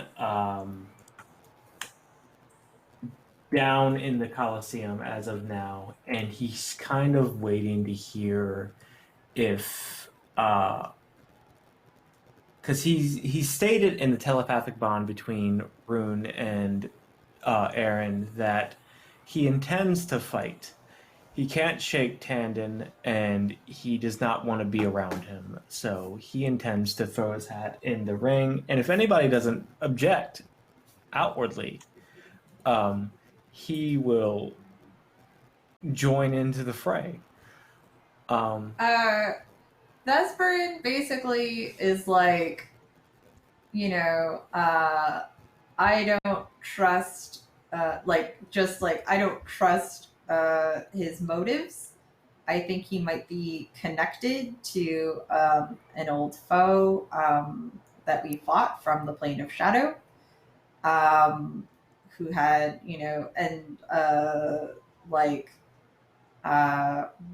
to Rune, she privately, mentions that she thinks he's involved with hysteria, or at least that's her suspicion.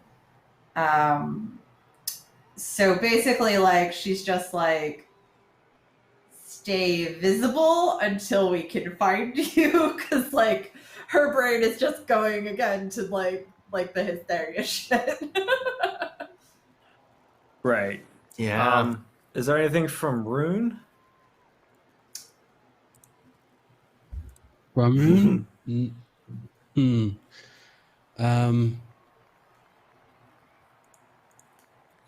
No, not yet. You hate to hear it.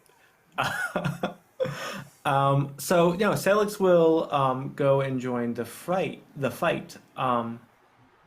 But he does put his hood up. He tries to obscure his face as much as possible, putting up that kind of half a mask with a cloak as much as he can, with a hood combo, trying to obscure that he is actually Sailix. He will actually enlist under the name of here, I'll send it to you.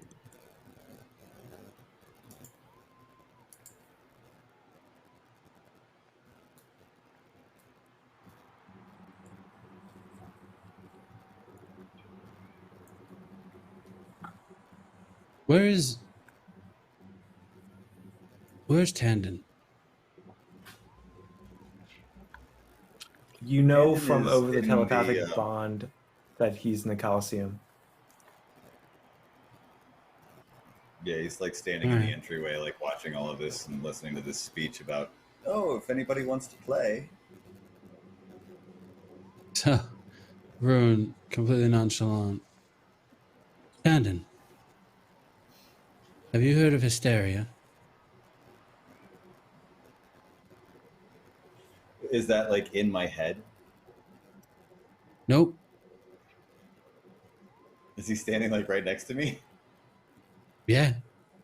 He just walked up, stood next to you, nonchalant. I love it. Tandon Do you know turns hysteria? with a bit of surprise. Oh. Hysteria? Never heard. Hysteria. Oh. Yeah? Oh. Her. Tell me about her. Doesn't ring a bell. Yeah? Deception check. Versus my, that might be what's my... Yeah, your DC was... Yeah, my DC's going to be pretty low. What's the DC that he has to beat? So it's going to be 92. perception based. So, with my slippery is that a secrets- yawn? Is that a yawn? No. No yawn. No yawn. Skill checks. No yawn. What would I roll for this? Just straight deception? Yeah, barring any additional feats you Hero point Oh! that one for sure. Like, hysteria! Huh? Yeah, no, doesn't ring a bell. Villain Sweat point rolling that. down his Yeah. face. That's a Oh, little better. my god! That's a good roll. 18 go. plus 18 plus 26. Are you sure you don't want to go for the 20? Just re-roll it again. 44. No, Rune Blazing. Rune Blazing. Huh. All right.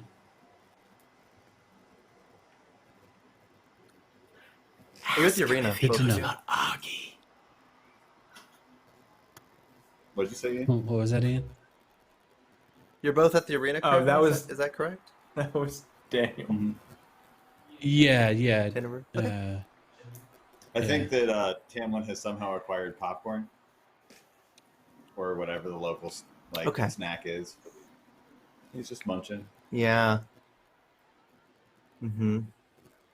Freeze-dried beetles are pretty good Offers here. some to Rune. Now, yeah. Across town, I believe a different show is going on. We've spent a small fortune preparing a party, and as such, we've attracted attention. To arrive so soon and to plan something so extravagant, so sudden, it's like a pop-up event. Suddenly, word couldn't get out fast enough. It was promoted all on its own by the nature of the fear of missing out. In a way, almost anybody who's at anybody except for anybody you want to see, well, they're going to arrive. They're going to try to get in for this tea party. It's held in a sort of penthouse just under a massive globe-shaped, gold-topped tower. Describe the arrangement and what we see displayed here for this party. It's basically an out-of-world Japanese tea party, or tea ceremony, excuse me. Very traditional. Got, the matcha tea, the sweet crackers, full, proper regalia and makeup. I don't know, is Kali doing this on her own, or is Vesparin helping? No. Yeah, so again, because she helped with the role, basically, I imagine the leverage connections and money to hire, performers and ensure that there's the music is soothing, there's elegant decor and all of the ingredients and the spread and everything is just the highest quality, blah blah blah. There's gift bags, it's like every industry bougie party. Perfect. And very surprisingly quiet and contemplative. Got one of those little, I don't know what they're called, but it's like the bamboo water thing where it goes doop. Yeah.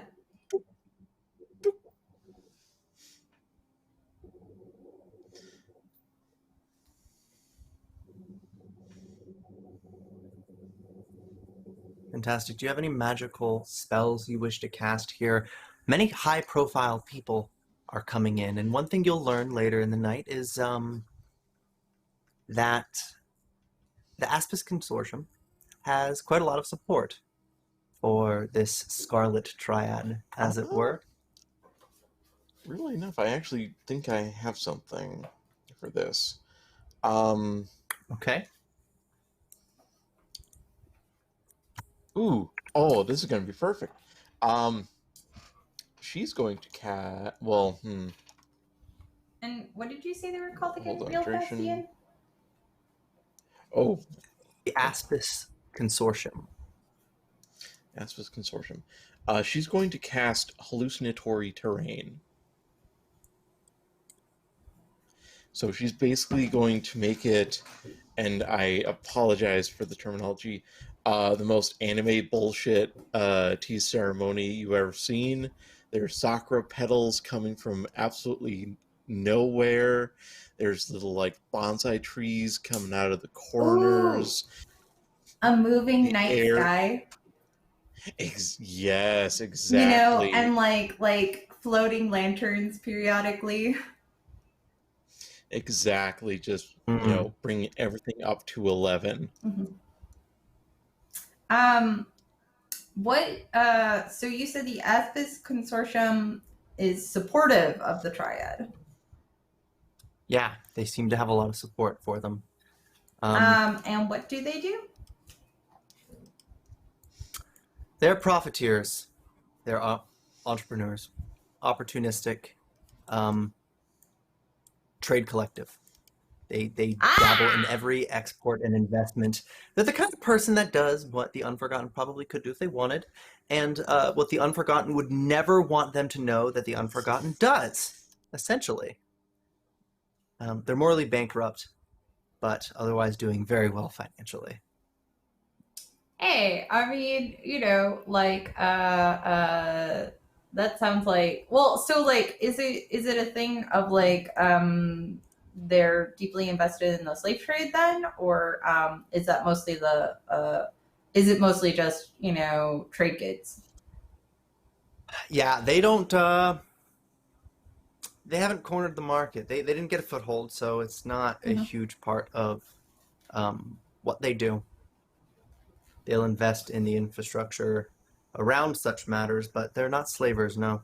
And they would vehemently deny accusations that they are, despite having no. I mean, they're indifference. Yeah. Okay. So is it possible to like schmooze them? Because like not for nothing, but I sort of made a pretty decent trade empire that could, you know, expand for mutual gain, provided that the unworthy competition that continues to draw and honestly create total upheaval everywhere they go, as I sow rumors about why the Triad is bad for business. Because, you know, again, you can't really have a trade consortium with somebody who's just going to leave your country in the state of economic collapse. But every country that we've invested in has experienced great financial growth, as well as an increase in jobs, trade, and contributions to the greater global economy. Yeah. Well, you can even use Cowling as an example. Yeah. Cowling, Cantargo.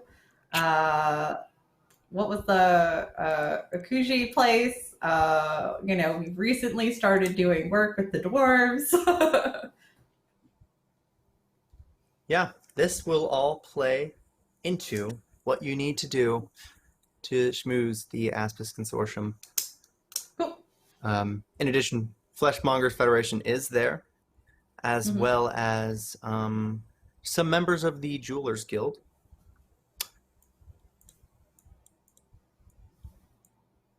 But that's about short on notice.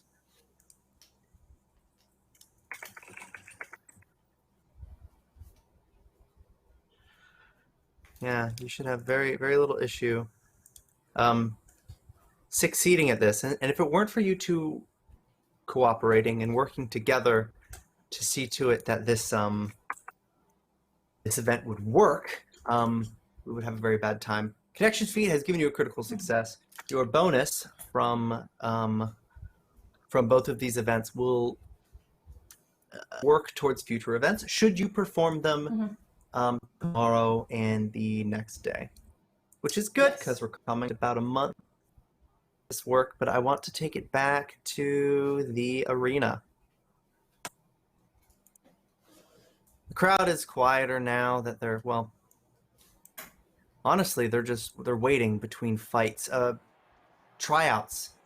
People come in. About 40 or so people are at the base of the arena, and a few hundred people are watching. It's now the evening. People are ready to see something. They're all done working for the day. They just want to see people get disemboweled, honestly. Coming out into the pit, the announcer doesn't make any grand gesture at the individual contestants because there just happens to be so many on tryout days. especially as bloody as they've been lately. So quite nonchalantly names a few names. And as they come in, it's not staged or in order. Sailix's name was not mentioned. Instead, a slew of other names. But you do see he arrives in something of a disguise. Are your wings out, Lavendil? That's really the question. So as Sailix comes onto the field, he is easily identifiable. His wings are out, but as the fight is leading up to a culmination, his wings fall to the ground. And as they are mechanically held together, they just kind of, piece by piece, shard by shard, fall into the sand of the Colosseum. And he is left standing there. He has a hood up with a mask around his face. Taking bets on the one with the mask as we speak. Hmm. Tandon is casting about and trying to put money on the fight and betting on Sailix. Rune, what are you doing? Are you near Tandon? For the most part, the immediate question being answered with as much truth as Rune could tell. But yeah, he's gonna watch the fight to see how Mr. Lavendil does. Tandon, the voice returns again. This isn't the time for it, but it's the tryouts aren't complete until you're there, Tandon. You know what you have to do. If you want to step in the ring with that mad bastard, you are more than welcome to show up yourself and draw your sword. But until that time, I will do things as I damn well please, and you know it. Now get out of my ear and let me do my job. Should I send you back to seek out my own solution? It's been 2 years since you sent me tumbling through space to land flat on my face in the dirt on this plane of God knows what. You can wait another 2 days.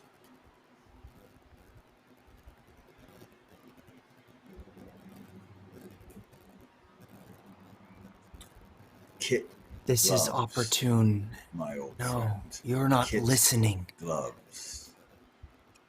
So, interrupting their speak, kind of reminiscent to both Eriyn and Mr. Smith, or Rune, I'm sorry. That familiar laugh from Sailix comes out of nowhere.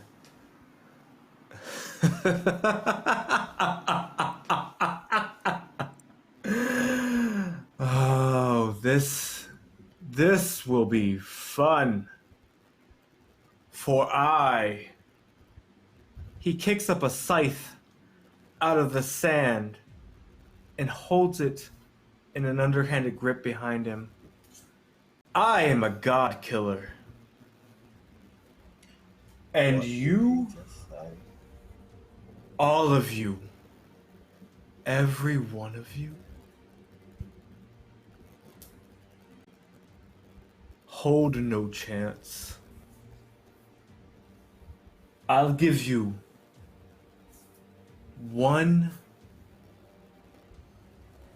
moment to excuse yourself from this arena.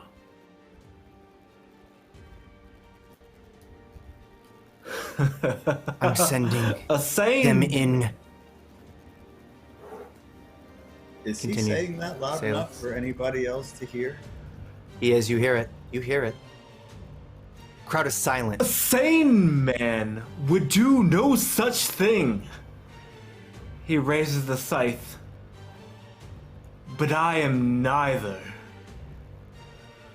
a sane man nor merciful. And with his left hand outstretched, a reddish purple energy flows into it. Now, for Megankar, die. Oh, well, the crowd absolutely gasps at that. Briefly, Rune, you notice a shift in Tandon. Absolutely. He is Don't you think dead about quiet. it. Enter the arena. I am not asking. I have already sent my own.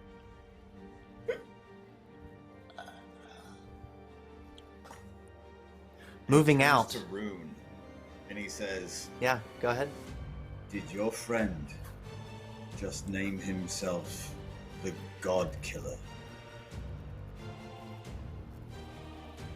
Tell me true, What is the wizard. name, Is Ren? he the one? And why do you care, Tandon? Because the fate of the world might rest in his hands. he's gone from like the fate of the world joking, is vested in his charismatic hands. clown to like deadly Yeah. serious. The fate of the world, Tandon, has rested in his hands for well over a decade. So why do you care?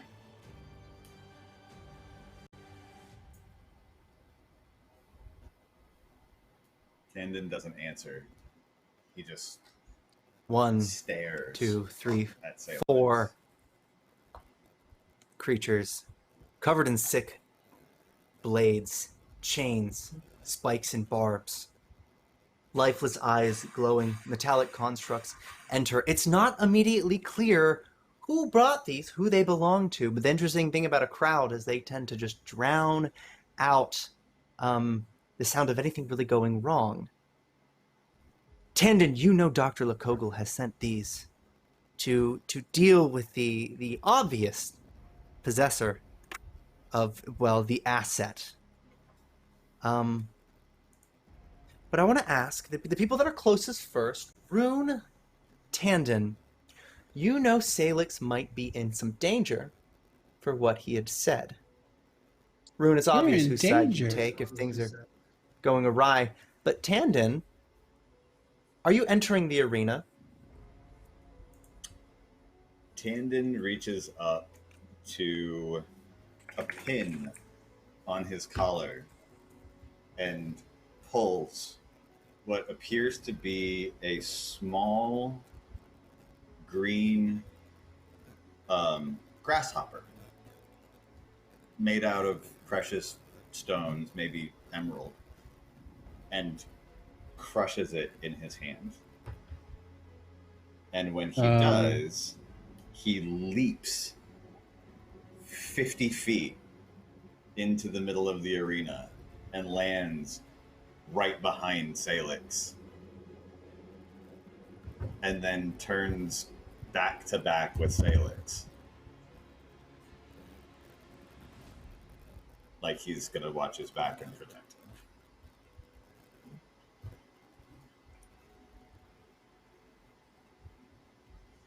How do you like my magic now, Celestial?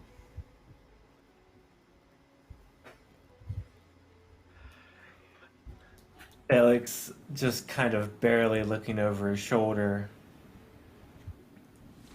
hooks his scythe around the middle of Tandon's back. Let's see if you can keep up, mage. And with that, You are. Sorry, go ahead. He would say, "You are going to stop calling me that."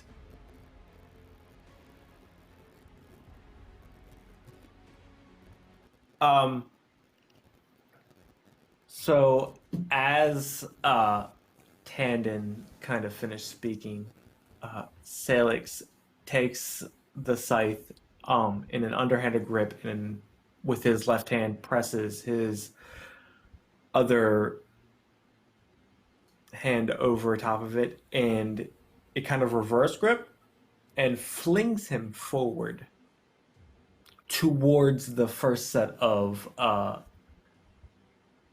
demonettes. I think that's what it was called. Nice. Fuck. Yes. Pretty much. But as they are going about, Sailix is very careless with his weapon.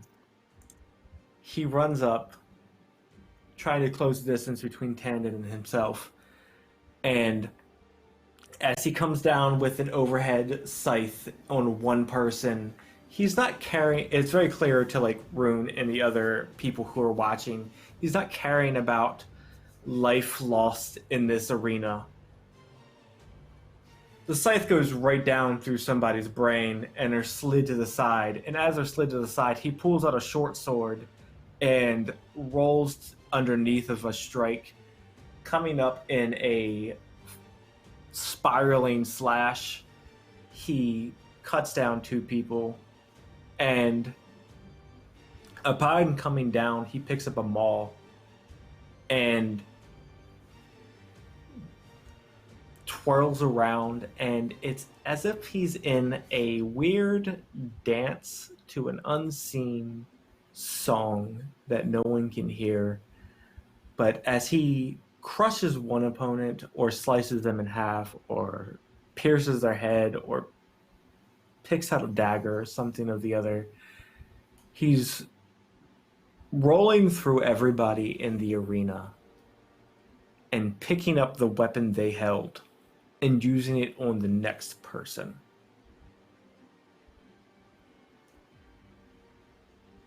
As he's slowly closing the distance between him and Tandon, waiting to see if Tandon can hold his own.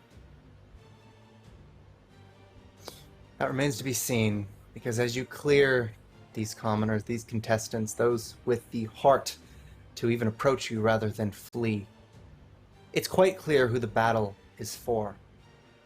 Sailix, the god killer, as the crowd would put it, and Tandon versus these four construct-esque demons. But now the circling approaches. The predator versus prey versus predator. You wait. All six in the arena that still stand, they wait. Assessing the situation, the crowd will not stop screaming. But I think that's where I want to end it tonight, guys, with you two in the arena preparing for this final piece. Can I oh do my one goodness. thing before we fade to black? What do you have? Give it to me good. Takes a small blade, like a really, really like almost comically small blade out of his pocket and slashes the palm of his hand to take 1 damage, and activates his Shadow Pact and casts Creation at 5th level and creates an identical scythe to the one that Sailix is holding. Okay. All right. Well, the crowd would have it. They're having all of this. These were just Are you tryouts, muted, or and is it suddenly, just I me? mean, that would be the main course. I don't think I'm muted. Don't know. No, You're Okay. you're good. All right. Well, okay, sweet. So, that's where we're gonna cut it. We're in the arena. Rune is watching. We are making great strides, chipping away at the Aspis Consortium. Really, 2 themes here: the active mission of whatever is happening, with Sailix, with the God Killer? Is Tandon trying to protect? Is Tandon trying to play more games? We don't know. But Callie and the Vesparin are doing as much as they possibly can to figure out what is even going on in Katapesh. We will be back next week for even more Katapesh. I want to do the character outros and also the people that play the character outros. I don't know if James can hear me, but we're going to start with Daniel. Hi guys, I'm Daniel. I played Sailix Lavendil tonight, the Crestfallen. And finally, after like 3 months, you finally got to see the full Sailix art that I have been holding on to since we got into the Maelstrom.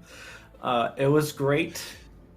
I have been holding that back from all my social medias forever. So I'm glad to finally be able to present it. And it oddly has a lot of weird parallels to the way Tandon is posed. But Not anyway, planned. if you guys... Kind of badass. Right, at all. If you guys were all looking to watch this episode or anything, you can do so in 1 week's time, where we will have all of this loaded up to YouTube, and you can go and view all of the shenanigans that we got into there. And yeah, so go give us a look on that platform instead of Twitch, and it'll be great. Ooh. All right, James. Thanks, everybody. I am James. I started out playing Waldorf Skysteel, the Dwarven Cleric tonight, and then transitioned into Tandon. We don't know anything about Tandon. Question mark. Yeah, it has been a lot of fun to play this character. Ian, I really thank you for handing him to me to play today. That was a lot of fun. He has got a lot to unpack. So I'm really hoping that we get to see where this goes for him. He's a really fascinating character. You can find me online pretty much nowhere. I never tweet. You can find me here every Sunday night with these fine folks. Give us a peek over on patreon.com at patreon.com/pennyforatale for some really cool behind-the-scenes stuff and other secret surprises.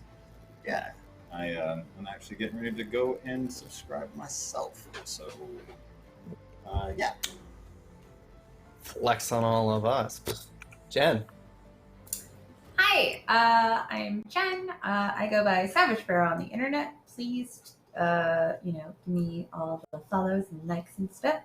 SavageBear.com is my super awesome website for nerdy clothing and apparel. I will be at Anime Matsuri next weekend. If you are in the Houston area and excited about going to anime conventions, you can meet me in person and check out all my stuff there. Totally goop about Pathfinder. It'll be great. I also stream on our sister channel, Weave the Tale. On Fridays, we do Dragon Age. On Saturdays, we do Fallout. But I will be taking those off for the aforementioned convention. And if you dig the character art, other than the one that was just shown, that was another artist.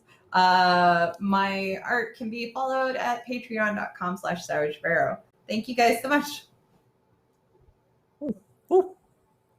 All right. Let's see if the button does what I think the button does. Aha! Our guest, Steve. Hello. Thank you so much, guys, for letting me guest star. I am so happy to get back into this game. I have been jonesing for Pathfinder ever since that first game. I love playing this character. She's got some stuff going on. Definitely a contrast to the last character. I was surprised at how useful some of these spells ended up being. Wind walk, hallucinatory terrain, Sure. and not for what I thought they'd be. And that's the tip of the iceberg. She's got some interesting debuff spells, some interesting offensive spells, and probably the stuff I'm most interested in, her shapeshifting. She is Kasune. She specializes in that kind of stuff. But again, thank you guys so much. I really hope to play with you guys more later on.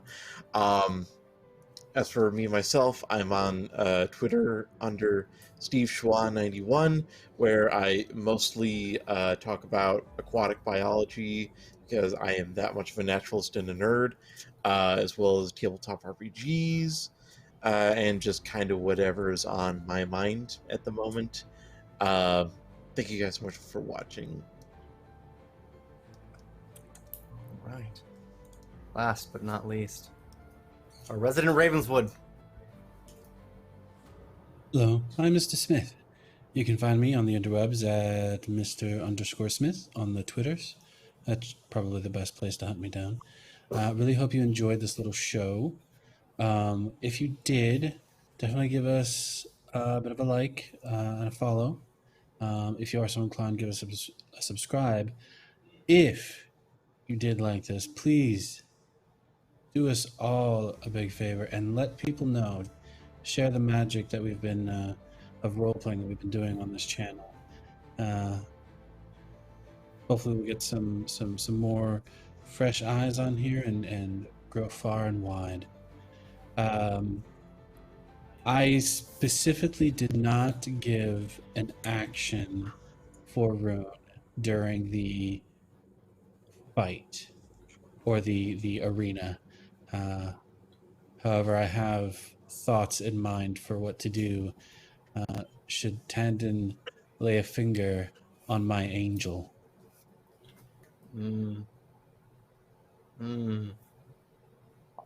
Okay, all right. I would like to point out that I had to do mental chess with an aboleth. You, my friend, are a pittance. Oh no! I love it. Oof. Brutal. Well, they might be down for this. Who even knows? And then before we go for the night, I just want to give a shout out to our artist Natalie on Twitter, Medusa_149. It's very pretty, and we're very happy with it. Well done. I mean, I'm always here for some Sailix pecs. This is all good stuff. And Staffan, why are you the best thing that's ever happened to anything that I'm part of on the internet? You know, 5 subscriptions. So that's another 5 characters introduced on top of the one from today. So right. Touch base with me, Staffan. So that's you have a character to build. And I'm going to Steve sum gets this a up for the characters. This is one character at level 11 from the first time, and another 5 characters plus the 2 before, so 7 altogether at level 11, level 1. Yeah, and there's a couple ways to cut that pie, but we're here for it, and we're here for the support. Keeps the channel going. Absolutely love it. I don't think anything can keep me going right now, though. I'm at about 11 hours of GMing for the day, and then about 3 or 4 hours of prep. So I think what I'm going to do is find the button that makes all of this stop. I absolutely love and adore all of you, and I'm looking forward to being back next week. But I eagerly await the sweet embrace of that pillow against my face. Thank you so much for watching. If you're on the VOD, our sponsors on the beginning of the video: Fantasy Grounds Unity, Chain Piku, Seafoot Games, The Only Sheet, thanks to Michael Gelfi and Rock Narden for the music. But I think that's all I have, folks. Thank you so much for watching, and good night.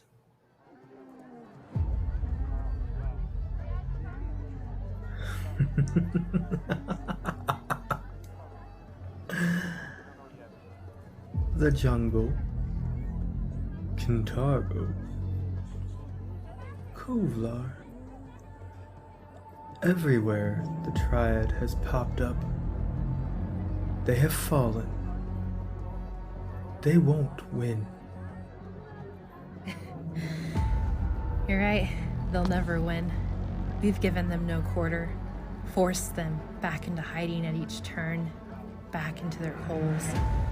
Where do they hide now? Along the Golden Road. Coin me and show their safety in items in time. No amount of gold will protect them from us. Us. Together.